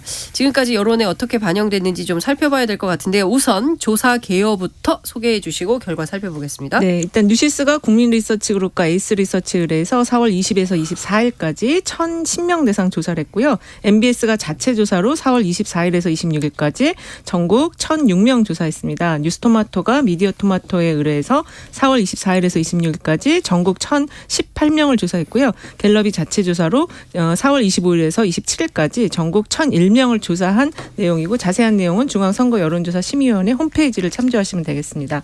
오늘 그 네 군데 조사 나온 거에서요. 한 군데만 상승을 했고 0.8%포인트 상승했고 세 군데는 다 하락을 했어요. 한 2%포인트 내외 하락을 했는데 오늘 나온 갤럽 조사가 긍정평가 30% 나왔고요. 부정평가 63% 나왔습니다. 긍정이 지난주 조사 대비 1%포인트 하락했고 부정평가는 3%포인트 상승을 해서 지금 이게 다 그 순방 기간 중에 조사들이 이루어졌는데 크게 순방 효과를 지금 보지 못하는 흐름으로 조금 그렇게 조사 데이터들은 나온 것 같아요. 그래도 뭐 초반에 넷플릭스에서 투자도 받고 뭐 종합해서 한 59억 달러 정도 유치도 하고 또 외교안보적으로 워싱턴 선언도 나오고 또 어제 연설도 잘 하시고 그렇기 때문에 뭐 좀 긍정 요인이 많지 않겠냐라고 봤는데 아니네요. 이게 두 가지 요인으로 볼 수 있을 것 같습니다. 일단 윤석열 대통령의 행보만 놓고 보면 뭐 긍정적 요인, 긍정적으로 평가받을 수 있는 장면들이 상당히 있습니다. 여하튼 간에 넷플릭스도 그렇고 유치가 된 거고 그걸 뭐 속 내용을 따지기 이전에 그다음에 일론 머스크도 만났죠. 굵직굵직합니다. 역대 다른 대통령하고 비교해서 뭐 특별하게 일정이 느슨했다든지 이런 것도 아니거든요. 일정은 굉장히 그렇죠. 그리고 한미 상하원 합동 영어 연설도 상당히 영어 연설 잘했다 이런 평가도 나오고 있는 것 같고 뭐 내용 이런 평가도 떠나서 호응이 좋았죠. 아주. 그다음에 만찬에서도 노래도 불렀고 노래 안 부르겠습니다. 그다음에 안젤리나 졸리도 왔었고 만났고.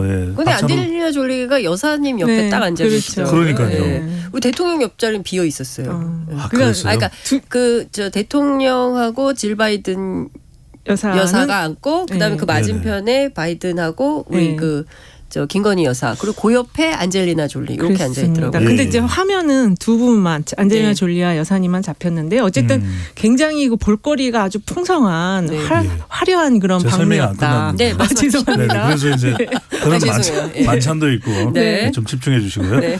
그런 건 충분히 이제 또 평가를 향후에도 받을 수 있을 것 같아요. 워싱턴 선언은 맞는데 이제 이런 걸 우리가 어떻게 이제 데이터상에서 분석을 하면 촉발 요인이거든요. 그러니까 이제 우리가 몰랐던 내용이 이제 불거졌고 이걸 평가하기에는 좀 시간이 걸릴 수도 있겠죠. 또 아무런 전제적인 내용이 없다면은 이것에 대한 평가가 좀 더 긍정적으로 나올 때 뭐냐면 기재적 요인이 있는 거죠. 밑에 깔려 있는 게 외교적 막 논란이 파장이 빚어지면서 나가버렸고 지금 워싱턴 선언에서도 대통령의 이 외신 인터뷰와 관련해서 좀 파장을 일으켰던 중국이 또 발끈하고 있거든요. 네. 그러니까 이런 내용들이 추가적으로 대통령 지지율 특히 이제 중도층이나 무당층 또 MZ세대를 견인하는 데 있어서는 조금 역부족 현상인데 조금 지켜보긴 해야 될 것 같아요. 일단 가시기 전에 논란이 너무 큰 것이 두 가지가 있었어요. 그 문화공연 논란과 그다음에 이제 도청 논란이 있어서 그 이미 좀 그 지지율이 사실 이런 정도의 풍성한 볼거리면은 대통령 지지율이 상승해야 되는데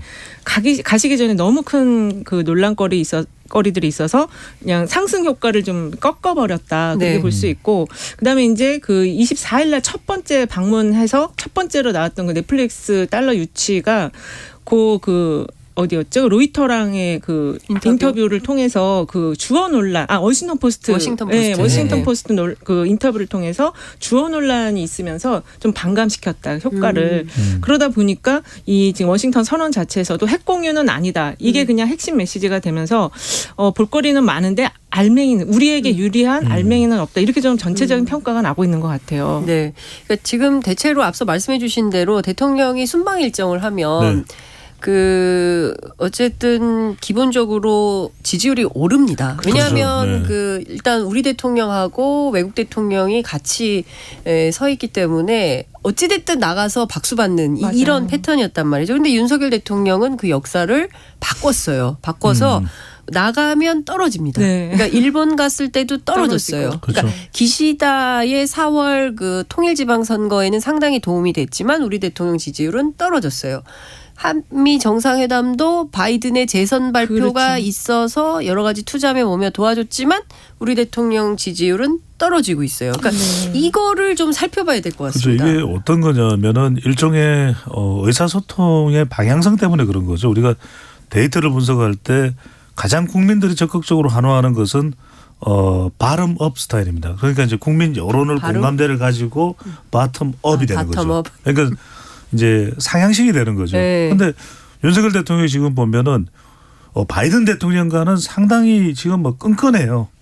이런 정도의 관계가 없을 정도로 완전히 바이든 대통령이 2000년에인가 미국을 갔었던 이 김대중 대통령은 아들 부시 대통령으로부터 푸대접을 받습니다. This man 이런단 말이에요. 맞아요. 이 사람 그러는데 지금 뭐 질 바이든 여사 김건희 여사 사이는 너무 끈끈해요. 난리가 났어요. 인스타그램에 내 가족 같다 내 친구 마이 프렌드. 근데 뭐냐면 탑이 좋은데 국민들은 바텀업을 원하는 것이거든요. 그런데 윤석열 대통령은 위에서 내려가는 거 하향식이죠. 그러니까 외교 정책을 발표를 해놓고 우리 국민들은 공감이 안 되는 거예요. 그러니까 미국의 바이든 대통령과는 상당히 의사소통이 되는데 이게 이제 결정적으로 봐야 돼요. 그러니까 결국 일국의 대통령의 지지율을 끌어올 때는 국민 여론입니다. 이 지지율이 미국 국민이나 바이든 대통령이나 토니 블링컨 국무장관한테 물어보는 게 아니거든요. 그래서 윤석열 대통령이 행보에 대한 것도 상당히 긍정적인 게 있습니다. 그래서 저는 요 소통을 좀 국민들을 향한 소통, 우리 국민, 야당을 향한 소통. 지금 당장 국내에 들어오면 이따가 우리가 또 이야기를 하겠지만 쌍특검이 지금 통과가 일단 된 상황이거든요. 뭐 본회의 통과되고 어떻게 될지 이제 그 본회의 통과되고 대통령이나 어떤 식으로 거부권을 행사할지 어떨지는 모르겠습니다만 지금 간호사법도 통과됐어요. 그러니까 줄줄이 윤석열 대통령이 비행기 안 내리고 싶어 할 것 같아요. 일단은 미국에 계속 계시고 싶다고요? 그럴 수는 없는 거고요. 그래서 심정을 말씀드린 거죠. 심정을. 일단은 가시기 전에 러시아와 중국의 반발이 너무 컸고요. 이게 지금 많은 볼거리 속에 좀 가려지긴 했지만 러시아의 그 현대자동차 공장 폐쇄가 있었어요. 맞습니다. 근데 이제 국민들은 그런 부분을 굉장히 좀 주목해서 보고 있는데 대통령 일정은 그런 거와 상관없이 지금 말씀하신 바이든 대통령과의 어떤 바이든 대통령 부부와의 어떤 좋은 면만 동안 많이 부각이 됐는데 사실 이런 지적은 잘 안 하시는 것 같은데 그 내년에 대선이 있잖아요, 미국에. 그러면 정권이 어떻게 될지 알 수가 없거든요. 그러니까 너무 밀착하기보다는 약간의 그 거리를 두는 것이 오히려 외교적으로 우리나라에도 좋을 것 같은데 이번에 너무 밀착이 됐다. 인간적으로 너무 가까워지다 보니까 우리 국민들이 볼 때는 이거 나하고 너무 상관없는 그 어떤 뭐랄까요, 그 부잣집에서 행사 있는 것 같은 걸 보는 느낌. 약간 씁쓸함이 있었어요. 네. 준비는 굉장히 많이 했다는 거는 와닿았는데 네. 약간의 씁쓸함. 그러니까 이게 상당히 긍정평가 받을 수 있는데 다른 요인들을 균형을 못 맞춰서 그렇게 되는 거죠. 방금 전에 이제 이현정 선생님 말씀하신 대로 미국에서는 너무 훈훈해요. 지금 아메리칸 파이, 뭐 상하원 영어 연서 군기가 그냥 뭐 퇴장하는 데만 20분 이상이 걸릴 정도로 그러니까요. 미국 의원들도 지금 SNS, 인스타그램에 윤석열 막 대통령 사인도 하시고 끝난 짱 다음에 이러면서 올렸거든요. 좋아요. 이거 다 좋아요. 네. 이거 우리가 뭐 인기가 굉장히 잘한 걸 좋아지고 못해도 있어요. 할 이유가 없죠. 그런데 맞습니다.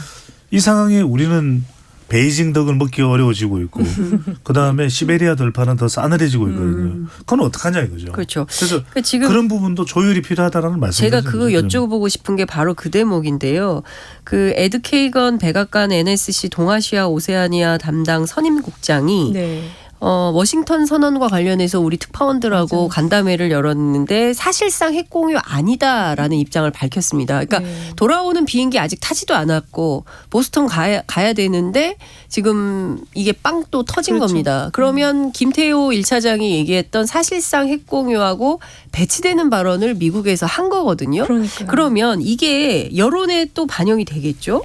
이게 이제 지금 실익이 없었다라고 이제 여론이 돌아오실 때쯤에는 형성이 될 것 같아요. 왜냐하면 김태호 차장이 핵 공유하면서 지내는 것으로 느끼게 될 것이다 이렇게 선언을 하셨거든요. 네. 지금 그렇지 않은 상황이고 그다음에 그 언론에서도 지금 이 도청 관련한 문제에 대해서 대통령에게 외신 기자들이 물어봤는데 그거에 대한 반응, 대통령의 어떤 말씀 내용도 좀 국민들이 공감하기엔 조금 어려운 점이 있었어요. 그러니까 이런 것들이 다 합쳐지면서 대통령의 외교 순방 평가는 더군다나 미국을 방문했는데 크게 있지 않다. 그리고 투자 금액이 우리 기업의 투자가 훨씬 많거든요. 지금 이런 것들을 다 이제 종합적인 평가를 할 때는 이게 지금 상승으로 가야 되는데 상승되지 않을 것 같아요. 그러니까 대통령이 이제 가시기 전에 100년 전 일로 일본에게 일방적으로 무조건 무릎 꿇게 하는 것에 동의하기 어렵다. 이제 이런 말을 해서 논란이 됐는데 70년 한미동맹에 대해서는 엄청나게 평가를 한 거거든요. 맞아요. 미국 의회 연설에서.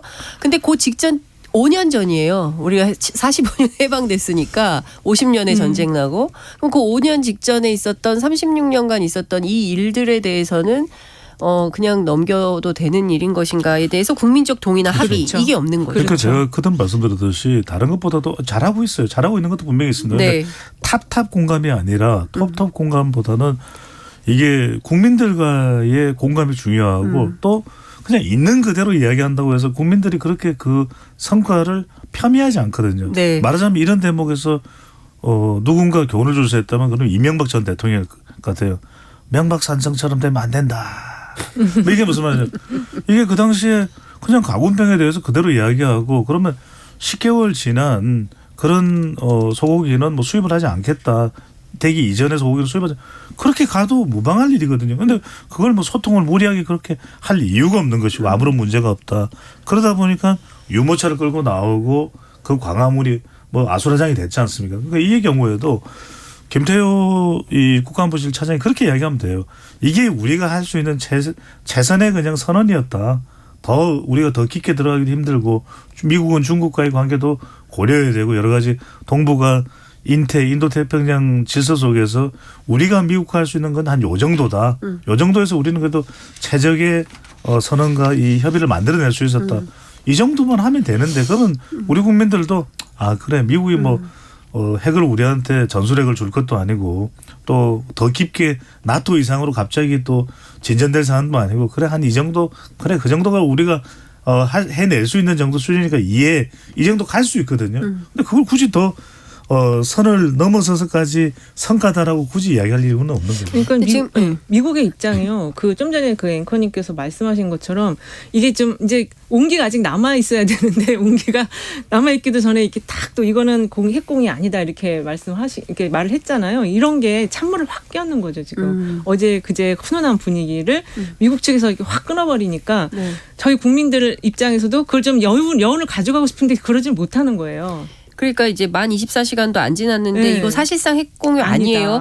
한국 대통령실이 도대체 핵공유를 어떻게 생각하는지 모르겠는데 우리가 정의하는 핵공유는 아닙니다라고 분명하게 오해하지 마세요. 그거 아닙니다라고 다시 이제 그 재확인을 시켜주는 이런 상황이 돼버린 겁니다. 그러면 여기에다가 앞서 말씀하신 대로 중국이 지금 그 대만 문제와 관련해가지고 우리가 일방적인 현상 변경 시도에 대해서 강력 반대한다 이렇게 대통령 말씀하셨는데 그거 관련해서 또 이제 중국이 가만히 있을 수 없어 이렇게 나오고 있는 거예요. 그럼요. 러시아도 지금 또 보겠죠. 우크라이나 지원 여지를 남겼기 때문에. 자 그러면 돌아오는 비행기 안에서 이거 심경이 복잡할 것 같습니다. 국내 여론은 안 좋지. 러시아 중국도 가만히 안 있겠지. 이거 이제 조만간 또 다음 달에 히로시마 또 가야 되지 않습니까? 근데 저는 이제 이런 건 있는 것 같아요. 무슨 말씀이냐면은 윤석열 대통령이 분명 저는 미국 방문해서 어떤 식의 평가와 해석을 하든 간에 성과는 또 있다고 봅니다. 네. 그래도 뭐 투자 유치할 건 또 투자 유치를 하고 또 협력을 더 강화할 건 강화하고 그만큼 또 우리에겐 중요한 국가인 미국과 이제 가까워진 거죠. 그런데 이게 바로 결국에는 수렴되는 현상이 대통령 지지율이 워낙 낮다 보니까 뭐 조금 좋게 평가할 만한 것도 제대로 평가를 못 받거든요. 그러니까 해외 순방을 하고 돌아온 윤석열 대통령이 저는 들어왔을 때 더 과제가 클 수밖에 없는 것이 지금 국내 상황은 상당히 어수선하고 윤석열 대통령에게 더 많은 도전이 있는데 저는 결국 이걸 풀어야 되는 것이 국정 운영의 스타일을 조금 더 방향성을 변화해서 가져가야 될 것 같아요. 국민 공감대를 높이고 지지율을 끌어올려야 된다. 네. 그럼 만약에 지지율이 50% 이상 되는 상황에서 지점에서 이번 미국 순방을 나갔다면 저는 훨씬 더 환호받았을 더 많은 환호를 받았겠죠. 그러니까요. 근데 대통령의 입장은 지지율 10%로 떨어진다 하더라도 내가 할 말은 하겠어. 이런 태도를 갖고 있는 거 아니겠습니까? 그렇죠. 일본 문제 내가 해결을 하겠어라는 입장을 밝혔고 관련해서 또 바이든이 치하했습니다. 그동안 굉장히 어려웠던 문제인데 대일 외교 아주 거국적으로 이렇게 해결을 해줘서 고맙다. 만찬장에 벚꽃나무도 있을 거예요. 예. 대나무도 있었어요. 그 벚꽃나무 아시는 것처럼 처음에 이제 워싱턴에 갖다 심은 게 일본이지 않습니까? 예. 자, 그런데 우리 이제 제일 중요한 게 경제적 성과입니다. IRA 그렇죠. 반도체법 이거 어떡할 거냐. 이제 참 걱정인데 관련해서 이 여론조사도 있었네요. 네, 일단은 그 뉴시스가 국민 리서치 그룹과 에이스 리서치에 의뢰해서 미국 국빈 방문이 경제 안보에 도움이 되느냐 물어봤는데요. 도움이 되지 않을 것이 54.5, 도움이 될 것이 42.8, 잘 모르겠다가 2.7%가 나왔어요. 그래서 도움이 되지 않을 걸로 보는 인식이 조금 더 많았습니다. 그러니까 이렇게 지금 결과가 나온 거는 이 가시기 전에 그 중국과 러시아의 그 냉랭한 관계가 형성이 이미 되어버린 걸 국민들이 다 아셨거든요. 사실 대통령께서 가시기 전에 우리가 이렇게 가야 될 길은 힘들어도 이런 길이다라고 좀 공감대를 형성하고 가셨다면은 이게 좀 그래도 이번 방미가 도움이 됐을 거라고 보는 인식이 높았을 것 같은데 지금 전혀 그렇지 않은 상태에서 분위기만 훈훈했다. 이게 지금 이런 결과가 나온 이유인 것 같아요. 조금 다른 해석도 가능한 건 그래도 이 경제 이 외교가 도움이 될 것이냐라는 전망에 대해서는 42.8%면 대통령 지지율보다는 높게 나온 편이거든요. 그래서 다른 이슈보다는 그래도 경제에 대한 기대가 상당히 컸다. 근데 방향성 자체가 처음에 좀 초점 자체가 다르게 맞춰진 것 같아요. 왜냐하면 IRA 이거는 애당초 하기가 어려운 거예요. 미국이 이게 우리가 자꾸 착각하고 있는 게 IRA가 미국 국내법입니다. 이게 뭐 우리하고의 상호관계에 의한 뭐 이 자유무역 협정도 아니고 이 일본도 관련돼 있고 미국 국내가 사실 제일 중요하기 때문에 미국 자국주의 우선 법안이거든요. 그러면 법이거든요. 이게 이제 앞으로 좀 변화가 있으려면 상당한 시간이 또 물밑에서 접촉을 통해서 될 수밖에 없는데 한 달 반 전부터 안대건 통상교섭본부장하고 이창양 산업통상자원부 장관이 계속 미국에 나갔는데 이게 실효성은 당장은 없을 거예요. 그래서 그런데 한 가지 그래도 제가 주목한 건 뭐냐면 이 IRA 세부화는 미국 재무부에서 나오거든요. 근데 재무부 장관이 제닛 옐런이에요. 제닛 옐런은 상당히 한국에 우호적입니다. 그래서 키 작은 거인이다 이런 이야기를 하거든요. 네. 상반되는 의미죠. 근데 이번에도 첫날 이 사우스론에서 이 대통령 환영 행사를 할 때 가장 윤석열 대통령을 반겨줬던 사람이 카멜라 해리스도 아니고 이 제니 렐런 장관이에요. 네. 그래서 저는 희망은 있는데 시간이 많이 걸릴 수밖에는 없을 것이다. 이렇게 네. 우리 배 수장님도 영어 발음이 좋네요. 윤석열 대통령 뺨치십니다. 너무 발음이 좋으십니다. 네, 윤석열 대통령과 비교. 네. 네, 알겠습니다. 자, 그 대통령실 입장을 제가 설명을 좀 드릴게요. 방금 네. 뭐 기사가 좀 나온 것 최상목 수석이 이 IRA법 죄송합니다. IRA법하고 반도체법과 관련해서 이제 국내 여론이 안 좋으니까 이 관련해서 정상의 지침을 확인하는 게 굉장히 중요하고 그동안 양국 정상 간의 논의도 있었고 그리고 또 이번에 바이든 대통령이 그 한국 기업의 부담과 불확실성을 줄여준다는 방향에 대해서 명확하게 합의했다. 네. 네, 바이든 대통령의 명확한 지침이 확인됐다라고 밝혔기 때문에 이후에 있을 후속 조치에서 어떤 방향이 잡힐지 그렇죠. 뭐 지켜보도록 하겠습니다. 자, 관련해서 국내 정치 상황도 좀 살펴봐야 될 것 같은데요. 어제죠. 어제 국회에서 많은 그 법안들이 본회의에 올라가고 뭐 통과되고 막 했습니다. 오늘 이번 주 정당 지지율 먼저 확인해 보겠습니다. 네, 이번 주 정당 지지율 보면 민주당의 반등이 좀 특징적인 부분이라고 말씀드릴 수 있겠습니다. 그래서 지금 국민의힘이 좀 하향한 게 2개가 나왔고요. 국민의힘이 상승한 것도 2개가 나왔는데 일단은 국민의힘이 상승한 거 하나 나왔습니다. 그래서 오늘 자료를 보면은 국민의힘이 지난주 조사 대비 32%로 지난주와 똑같은 갤럽 거 똑같았고 민주당은 지난주 조사 대비 5%포인트 상승한 37%인데 일단은 그 다른 아까 말씀드린 4개 조사에서 2개는 민주당이 상승한 거였고 2개는 또 하락한 거여서 이 지금 법안 처리와 관련해서 이제 국민들이 이거 조금 너무 무리하게 많은 것들을 지금 독자적으로 추진하는 거냐라는 시각으로 보신다면은 조금 더 하향을 할 수 있는데 어쨌든 지난주 조사 대비 올라간 거는 송영길 대표의 어떤 리스크를 깔끔하게 잘 털어냈다. 이렇게 좀 정리할 수 있을 것 같아요. 깔끔하게 잘 털어낸 것 같습니까? 그 메시지만. 메시지만. 송 대표의 메시지만. 네, 저는 조금 다른 차원에 접근하는데 네. 민주당이 이제 올라간 거는 반사체 성격이 상당히 강하겠죠. 반사이익. 왜냐하면은 올라간 지지층들이 일단 중간지대에 있다가 어느 한쪽에 지지한다라고 이제 버튼을 눌러야 되니까 자동응답 조사 그러고. 근데 갤럽 조사인 경우에도 대통령 지지율이 갤럽 조사 좀 내려왔고 국민의힘 지지율은 그대로인데 영향 받겠죠. 네. 그러면 이제 중도층이나 무당층이나 또 MZ세대는 아까 말씀드린 대통령의 이 출국 전에 발언에 더 영향을 받았을 테고 그런 영향이 있다. 그러니까 돈봉투가 어떤 식으로든 조금 이 리스크가 올라갔다 내려왔다 하겠죠. 아직 완전히 해소된 건 아니라고 봅니다. 네. 앞으로 이제 검찰 수사도 남아 있는데, 근데 여전히 이제 국민의힘이 이 지지율 정체에서 답보 상태에서 못 벗어나고 있다. 그래서 거듭 말씀드립니다만 결국에는 총선 때도 그렇고 내년이 이제 1년도 채 안 남았지만 또 대통령이 해외 순방을 했을 때도 추가 플러스 효과를 누리는 건 지지율이 높아야 돼요. 그러니까 전광판을 안 보거나 10% 지지율로 괜찮다는 것은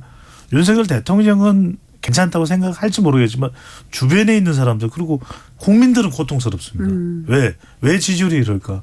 왜 우리 대통령 지지율은 다른 대통령과 정상과 비교했을 때 낮을까? 그리고 미국에 나가서 저렇게 좋은 일이 있어도 뭔가 좀 훈훈한 분위기가 있어도 물론 평가는 다를 수 있겠지만 그럴 때도 에이 뭐 지지율 또 낮은데 뭐 이렇게 돼버리는 거죠. 그러니까요. 예, 서울하고 경기도 그 정당 지지율 좀 분석을 해보면 네. 서울이 지금 민주당이 33%, 국민의힘이 28%예요. 지난 조사 대비 민주당은 7%포인트 상승을 했고 국민의힘은 7%포인트 하락을 했습니다.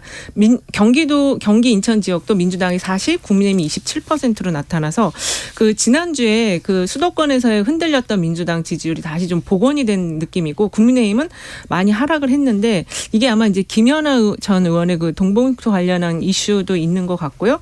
그리고 그 일단은 그 경제 방미 전에 이 경제 쪽의 경제 분야가 굉장히 좀 안 좋았기 때문에 그래서 민주당이 좀 더 잘하라는 그런 의미에서의 어떤 다시 결집도 있는 것이 아닌가 좀 그렇게 보여요. 하나는 이제 민주당 쪽에 뭐 반사이익이 같겠죠. 대통령 지지율이 또 1%라도 갤럽 기준 내려오고 또 국민의힘은 또 지지부진하니까 또 하나 요인은 저는 부동산 이슈가 있는 것 같아요. 특히 이제 서울은 부동산이 아주 민감한데 지금 원희룡 국토교통부 장관이 상당히 애는 쓰고 있는데 뭐가 해법이 잘 안 보여요. 왜냐하면은 뭔가 지적을 안 받는 대안이 나와야 되거든요. 그런데 지금 구제책이 나왔는데 6가지 기준을 맞춰야 된다. 전세 사기. 네, 전세 사기. 이게 중요한데 이 상징성도 크고.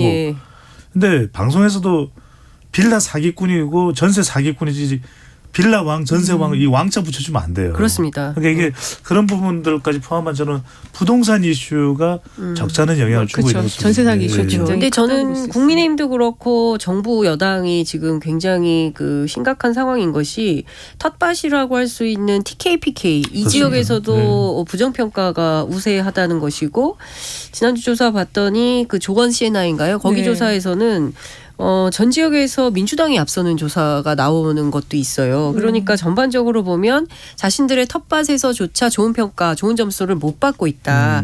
그러니까 그런 점에서 좀 검토가 필요한 것은 아닌가라는 생각이 좀 들고요. 지금 그 보면 그 간호법, 의료법, 방송법, 특히 이제 간호법하고 이제 의료법 개정안 문제를 가지고 지금 그 단식 농성 시작하지 않았습니까? 그럼 또 이게 또 집회 국면으로 들어갑니다. 그렇죠. 그래서 또 간호사 대 의사, 또 간호사 대 의사 간호조무사 이 대립구도가 생기면서 갈등이 생겨요. 이렇게 되면 또 오자마자 또 이것도 해결해야 되는 상황이 생기는데 자 결국 민심은 어디로 기울어질까요? 어느 쪽이 우세할까요? 일단은 지금 방미한 이후에 이게 지지율이 상승을 하지 않으면 대통령도 아마 진짜 이 부분을 의아하게 생각하실 거예요. 이번에 그 방미 내용을 보면 준비는 굉장히 많이 하신 느낌은 나거든요. 근데 이게 지금 상승하지 않는 거에 대해서 일단 경제 분야가 너무 지금 어렵다는 거죠. 국민들이 그 경제 분야에 대한 걱정을 굉장히 많이 하고 있어요. 특히 이제 중국과의 관계 부분도 그렇고 또 국내 지금 기업들이 이번에 많이 따라갔지만 사실 우리가 갖고 온 실익은 비교해 봤을 때 너무 적거든요. 그러니까 그 부분 때문에 지금 이런 그 데이터들이 나온다 이렇게 좀 정리할 수 있을 것 같습니다. 네. 저는 지금 그 장현 선생님께서 말씀 주신 그 부분이 향후 정치권의 가장 큰 영향이라고 봐요. 쌍특검법 지금 대장동과 김건희여서 그러니까 양쪽에 사실상 이재명과 윤석열 대통령의 대결 구도인데 거기에 이제 김건희 여사가 들어가는 이유는 약한 연결고리거든요. 그러니까 그러면은 대통령을 대놓고 대통령을 뭐 탄핵하겠다, 대통령 특검하겠다 이렇게 할 수는 없기 때문에 근데 문제는 뭐냐면 상호 간의 대응 전략이나 대응 태도가 바뀔 거냐 안 바뀔 것 같아요. 그러니까 이대로 쭉 가는데 그러면 일단 30대 60의 이 지지율 구조에서는 윤석열 대통령이나 정부 여당이 상당히 힘들어질 수밖에 없습니다. 그러니까 아까도 제가 말씀드렸던 대로 국정 운영을 봐서도 그렇고 총선을 겨냥해서도 그렇고 국민의힘이나 윤석열 대통령 같은 이 국정 운영이나 집권 여당으로서의 이 경쟁력을 확보하기 위한 태도는 바뀌어야 돼요. 이게 안 바뀌면은 어쨌거나 간에 지금 뭐 더불어민주당이 특별하게 또 점수를 더 얻을 만한 상황도 아니거든요. 돈 봉투도 있고 물론 이제 간호사법이나 이런 거는 평가가 좀 제각각으로 나올 수밖에 없을 텐데 이런 상황에서는 일단 정부 여당은 안 바뀌면 안 될 거예요. 그러니까 이게 간호법 통과와 관련해서 이제 의사 대 간호사들의 그 이제 대립이 갈등이 강화될 수는 있는데 사실 이 법의 내용을 보면은 의사들이 지방으로 가지 않는 문제 그리고 인구 구조 변화에 따라서 지금 그러니까 진료과들이 폐과되는 과도 있고 이러다 보니까 그리고 고령화되니까 간호가 더 중요한데 의사는 가지 않고 근데 의사만 병원을 만들 수 있고 간호의 주체가 될 수 있기 때문에 그리고 의사 정원 확대하는 거 반대하잖아요. 그것도 반대하고. 네, 그래서 그런 어떤 사회 변화에 따라서 이게 좀 법적인 게 보완이 되어줘야 되는데 기존의 어떤 기득권적인 부분에서의 충돌이다 보니까 이거는 국민들이 이 내용을 아시게 되면은 이게 지금 입법 폭주라는 말을 하더라고요. 야당이 지금 거대 야당으로서 너무 많은 법안들을 처리한다라고 하는데 이 내용을 살펴보면은 꼭 처리를 해야지 우리의 미래를 위해서 그런 법안들이라고도 볼 수 있을 것 같아요. 국민들이 보시기에 내용을 살펴보면 이제 합리적 판단을 하면서 누구 말이 옳은지를 가늠할 수 있게 될 거다. 근데 이제 뭐 정치권에서 있는 어떤 설왕설래만 하면 뭐 이게 뭐 민주당을 위한 거다. 뭐 정의당이 민주당의 들러리를 또 섰다. 막 이런 말들의 잔치만 있고. 그러니까 언론이 또 중요합니다. 그러니까 지금 언론이 어떻게 보도하느냐에 따라서. 이현영 소장 말씀하신 대로 제가 말씀드린 게 이 부분이거든요. 왜냐하면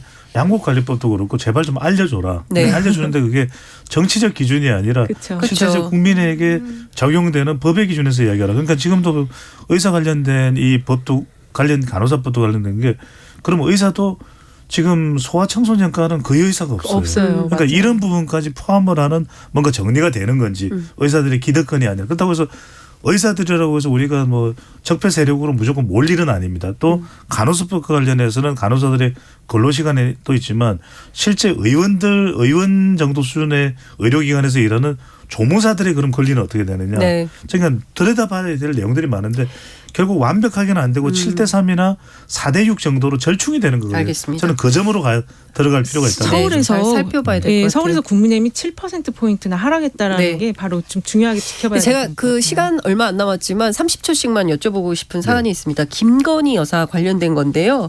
그 안젤리나 졸리하고 드레스 코드도 맞추시고 그리고 또 우리 질 바이든 여사하고 같이 그 동물권 문제 그리고 개시경 문제 최근에는 어디까지 나갔냐면은 북한 인권 개선에 대한 입장까지도 밝혔습니다. 그러니까 발언이 점점 발언력이 커지는 상황인데요.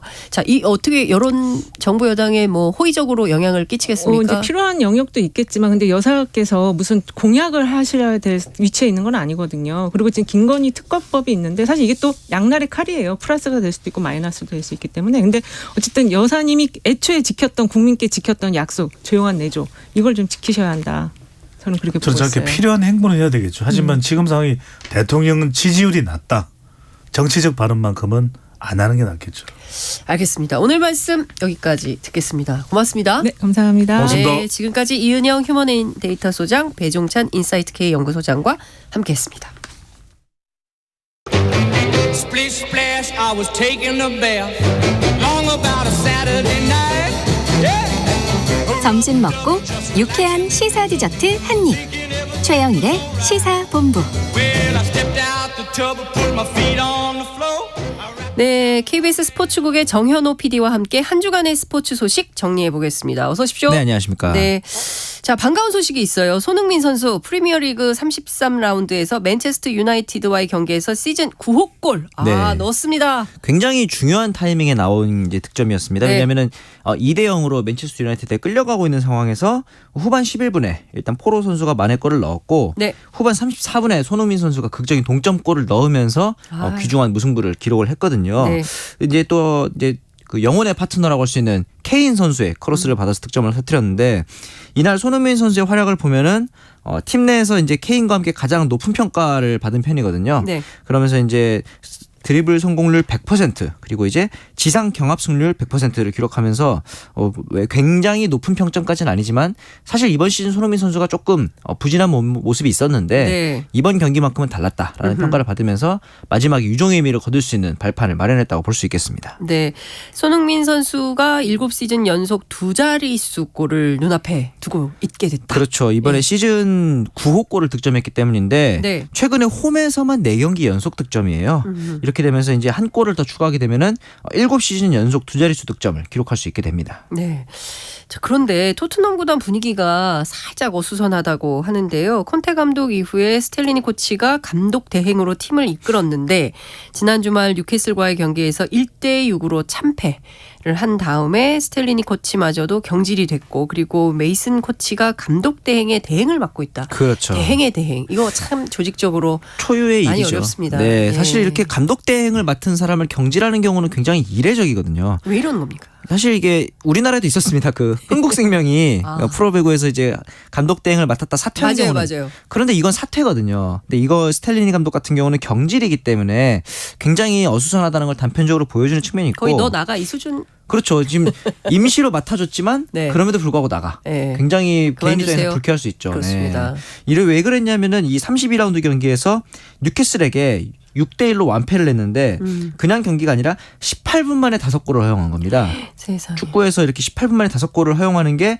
잉글리시 프리미어리그 역사상 두 번째로 최단 시간 내에 5실점이었거든요. 아마 이런 부분이 레비 구단주 입장에서는 굉장히 좀 난감하게 작용을 했을 것 같습니다. 네, 스페인 리그 마요르카에서 활약 중인 이강인 선수 4월 이달의 선수상 후보에 올랐습니다.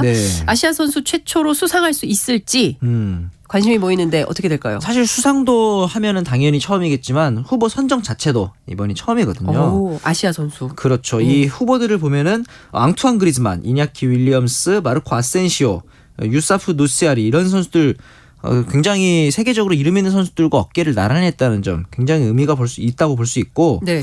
이렇게 지금 주가가 한창 올라가고 있는 이강인 선수인 만큼 가치가 지금 기존에 600만 유로 정도의 몸값이 책정돼 있었는데 1,500만 유로 그러니까 와. 거의 2배 이상으로 그러네요. 수직 상승을 한 거죠. 현재 그런데 이강인 선수의 바이아웃 금액 쉽게 말하면은 이 금액을 내면 데려갈 수 있다 이강인을. 네. 요 금액이 1,800만 유로인데 사실은 이 바이아웃 금액이 그 시장에서 평가되는 몸값의 거의 2배 가까이로 책정된다는 점을 감안했을 때는 이강인 선수의 몸값이 굉장히 저렴한 편입니다. 그래요? 그렇기 때문에 지금 각종 구단들과 이제 이적설이 나오고 있는데 네. 그 중에서 최근에 나온 기사에 따르면은 아틀레티코 마드리드가 굉장히 이적에 가까워졌다. 아틀레티코 마드리드 하면은 이제 스페인 내에서도 굉장히 명문 클럽이기 때문에 이강인 선수의 활약을 조금 더 명문 구단 그리고 챔피언스 리그에서도 볼 수 있는 확률이 높아졌다고 볼 수 있을 것 같습니다. 네, 뭐 고맙고 반가운 소식입니다. 맞습니다. 자, 이번엔 프로야구 소식으로 가보겠습니다. 삼성과 키움이 시즌 초반 전격적으로 트레이드를 단행했어요. 네, 삼성에서는 이원석 선수와 3라운드 지명권을 내주고 네. 키움에서 김태훈 선수를 내주는 이 1대1 또는 1+ 알파 대 1 트레이드가 되겠는데 네. 삼성 같은 경우는 시즌 초반 부동의 마무리였던 오승환 선수 그리고 새로운 마무리로 점 찍었던 이승현 선수가 모두 흔들리면서 네. 마무리감이 필요했던 상황이고요. 그다음에 키움 역시도 송성문이라든가 김홍빈 같은 차세대 3루수 자원들이 부진하면서 내야진이 좀 부족한 상황이었단 말이죠. 그러면서 일단 어제 경기에서는 이원석 선수도 안타를 쳤고 김태훈 선수도 세이브를 기록하면서 순조롭게 윈윈 흐름으로 가고 있는데 네. 과연 이제 이 둘 중에 어떤 구단이 종반에 조금 더 크게 웃게 될지 이 부분은 지켜봐야 될 것 같습니다. 그렇군요. 지금 프로야구 개막한 지 한 달 정도 돼가는 시점인데요. 현재 순위 구도가 어떻게 되고 있습니까? 뭐 항상 이런 얘기 하죠. 이번 시즌 재밌다 하지만 네. 이번 시즌은 정말 재밌어요. 순위가 1위부터 최하위까지 7.5경기 차인데 네. 이게 이제 어떤 7.5경기 차냐가 다른데 1위부터 2위, 3위, 4위 쭉쭉 내려가면서 반 경기에서 한 경기 차이씩 조금씩 나는 상황입니다. 사실 작년까지만 해도 이제 하나이글스가 성적이 너무 안 좋아서 네. 약간의 걱정이 있었는데 올해 같은 경우는 이제 큰 차이가 아닙니다. 물론 최하이긴 하지만 네. 그러면서 이제 이 모든 팀들이 한 경기 반차라는 것은 3연전에서 수입을 당하거나 수입을 하면은 2-3계단씩 상승을 할 수 있다. 네. 이런 의미거든요. 그 대표적인 팀이 지금 롯데입니다. 롯데가 이번 주에 6연승을 기록을 하면서 네. 7위에서 3위까지 상승을 했습니다. 이야. 그러면서 이제 올해 롯데가 정말 초반에 부진했지만 다시 상승세를 기록하니까 롯데 팬들 사이에서는 올해는 정말 다를까 네. 이런 얘기들이 또 나오고 있는데 이 상승세 이번 주 그리고 다음 주에 어떻게 될지 지켜보는 것도 관심사가 될 것 같습니다. 뭐 다들 롯데 팬들 응원 가느라 정신 없겠습니다. 맞습니다. KBL 프로농구 서울 SK와 안양 KGC 간에 7전 4선승 챔피언 결정전이 치러지고 있는데요. 어제 2차전에서 안양 KGC가 이기면서 1승 1패 승부를 원점으로 돌렸어요. 맞습니다. 이제 27일 날 열리는 경기였는데 81대 67로 승리를 거뒀죠. 사실 SK 같은 경우는 이제 6강 플레이오프부터 올라왔기 때문에 체력적인 열세가 있을 것이다. 네. 예상을 했는데 1승을 먼저 했단 말이에요. 그러면서 KGC 입장에서는 굉장히 당황스러웠겠지만 이 부분에 있어서 저희가 생각하기에는 문성권 선수가 어제 경기에 승부처였던 것 같아요. 이 문성권 선수가 상대적으로 이제 원래 매치업을 하지 않는 김선영을 막는 약간 변칙 작전을 들고 나왔는데 네. 이 부분을 통해서 김선영의 득점력도 억제하고 반대로 이제 센터 골밑진을 이제 집요하게 공략을 하면서 2쿼터부터 거의 두 자릿수 격차까지 점수를 벌렸기 때문에 어제 이제 승부를 가져왔고 이렇게 되면서 1차전 패배 이후 2차전을 승리한 팀 같은 경우는 승리와 우승 확률이 41.7%로 조금 올라가게 됩니다. 네. 이렇기 때문에 이제 SK 같은 경우는 어제까지 16연승이었거든요. 네. 굉장히 6강 플레이오프도 흐름이 좋았는데 이 흐름을 KGC가 막아내는데 성공을 했습니다. 그렇군요. 자, 그런데 K리그는 때 아닌 오심 논란이 불거졌습니다. 지난 26일 있었던 서울 강원 경기 종료 직전에 나왔던 서울의 극장골이 오심이다. 네. 이렇게 판명이 난 건데요. 이거 어떻게 된 겁니까? 지난 26일이었습니다. 네. 이 강원과 서울의 경기에서 강원이 3대2로 앞서 나가던 상황에 후반 추가 시간에 서울의 팔로세비치가 골망을 흔들었는데 이 상황에 대해서 이제 문전 혼전 상황에 슈팅 직전에 파울이 있었다라고 이제 판단을 한 겁니다. 이 최상엽 주심이. 그렇구나. 그런데 이 상황에서 이제 비디오 판독을 했을 경우에는 이 반칙을 당했다고 인정될 수 있는 서민우 선수가 네. 서울의 김진야 선수의 손에 끌린 게 아니라 강원 동료의 발에 걸려 넘어졌다. 라고 이제 비디오 판독 결과가 나왔었거든요. 근데 문제는 뭐냐면은 이 최상입 주심이 VAR 소위 비디오 판독을 보지 않고 슈팅 직전에 휘슬을 불어버린 겁니다. 그러니까 이 부분에 대해서는 사실 심판이 끊어버리면 비디오 판독을 볼 수조차 없는 그렇죠. 상황이 되잖아요. 그래서 이 부분에 대해서는 심판위원회가 오심으로 판단을 해서 남은 잔여 경기 주말 경기에 대해서 배정하지 않는 굉장히 좀 중징계를 내렸는데 네. 참 이런 걸 볼 때마다 VAR이라는 어떻게 보면 좋은 제도가 도입이 됐잖아요. 네. 이런 부분들을 심판진 입장에서는 조금 더 공정하게 판정을 내릴 수 있도록 잘 활용을 해야 되지 않을까 그런 생각이 들었습니다. 그러니까요. 순간의 신중함 이게 역사를 바꿉니다. 맞습니다. 좋은 말씀이십니다. 이게 잘못했다가 이게 오히려 욕을 먹는. 그러니까 이 극장골이 날아가 버리는 그러니까요. 너무 아쉽게 됐습니다. 자, 프로배구 올 시즌 처음 도입한 아시아 쿼터가 대박을 냈다. 네. 어떤 내용인지 전해주십시오. 생각보다 인기를 굉장히 끌고 있는데 우선 이제 아시아 쿼터에 대해서 말씀드리자면은 각 구단별로 한 명씩 기존 외국인 선수만큼이나 다른 나라의 선수를 이제 들어올 수 있는데 네. 태국이나 일본 이제 몽골 같은 선수들을 이제 데려올 수 있는 아시아 네. 쿼터가 도입이 된 겁니다. 여자부 같은 경우는 기업은행이 1순위로 추첨을 통해서 세터인 폼푼 게드파르트 선수를 이제 영입을 했고요. 남자부 같은 경우는 삼성화재가 1순위 추첨을 통해서 몽골의 에디 선수를 지명을 했습니다. 이렇게 되면서 이제 그 뒤로 쭉 이제 선수들이 이어지는데 이 부분에 대해서는 굉장히 의미가 있는 게 배구라는 스포츠가 사실은 이 굉장히 전 세계적으로 보편화된 스포츠는 아니거든요. 근데 이렇게 아시아권에 대한 선수들의 영입을 늘리면서 이 새로운 시장에 대한 진출도 가능하고 이번에 뽑힌 선수들의 면면을 보면은 몽골, 인도네시아, 필리핀, 태국 이런 선수들이 많기 때문에 이 선수들이 우리나라 프로배구에서 활약하는 모습을 보면서 이제 이 선수들이 중계권 판매도 나중에 가능한 부분이 있거든요. 자기네 나라. 그렇죠. 손흥민 선수의 경기를 우리나라 이제 밤새 봅니다. 밤새 봐요. 보듯이 여기는 시차도 별로 안 나잖아요. 이런 부분에 있어서 이제 굉장히 기대가 되고 이번에 삼성화재에서 이게 1순위로 경기 효과도 있네요. 맞죠. 그래서 경제적인 효과 그리고 재판매 효과도 있을 수 있고 삼성화재가 1순위를 뽑은 에디 선수 같은 경우는 몽골 출신입니다. 그리고 이제 특이한 점이 성균관 대학생이에요. 그러다 보니까 어떻게 보면 이게 대학생 드래프트 대상이 아니냐라고 했지만 다행히도 이제 이 김상우 삼성화재 감독이 성균관대 재학 시절에 이 에디 선수와 호흡을 맞춰본 경험이 있기 때문에 이 부분에 대해서 굉장히 높은 점수를 준 것 같고 또 이제 하나 이 아시아 쿼터의 특징 중에 하나가 특히 여자 배구 같은 경우는 올림픽에서 이제 우리나라뿐만 아니라 일본과 태국과 라이벌 관계인데 이번에 뽑힌 위파이 시통 그리고 이제 레이나 토코쿠 이런 선수들 같은 경우는 나중에 올림픽 무대에서도 만날 수 있기 때문에 우리나라의 국제 경쟁력 강화를 위해서도 좋은 된다. 제도가 될 것 같습니다. 그러네요. 진짜 대박입니다. 자, 이번 주말 눈여겨봐야 할 국내 해외 스포츠 정리해 주십시오. 네, 일단은 프로야구에서 가장 상승세를 이끌고 있는 롯데가 키움을 만나게 되고요. 시즌 초반 선두를 달리고 있는 LG는 기아와 주말에 격돌을 하게 됩니다. 그리고 손흥민 선수의 토트넘이 월요일 새벽에 전통의 강호라고 할 수 있는 리버풀과 경기를 치르게 되고요.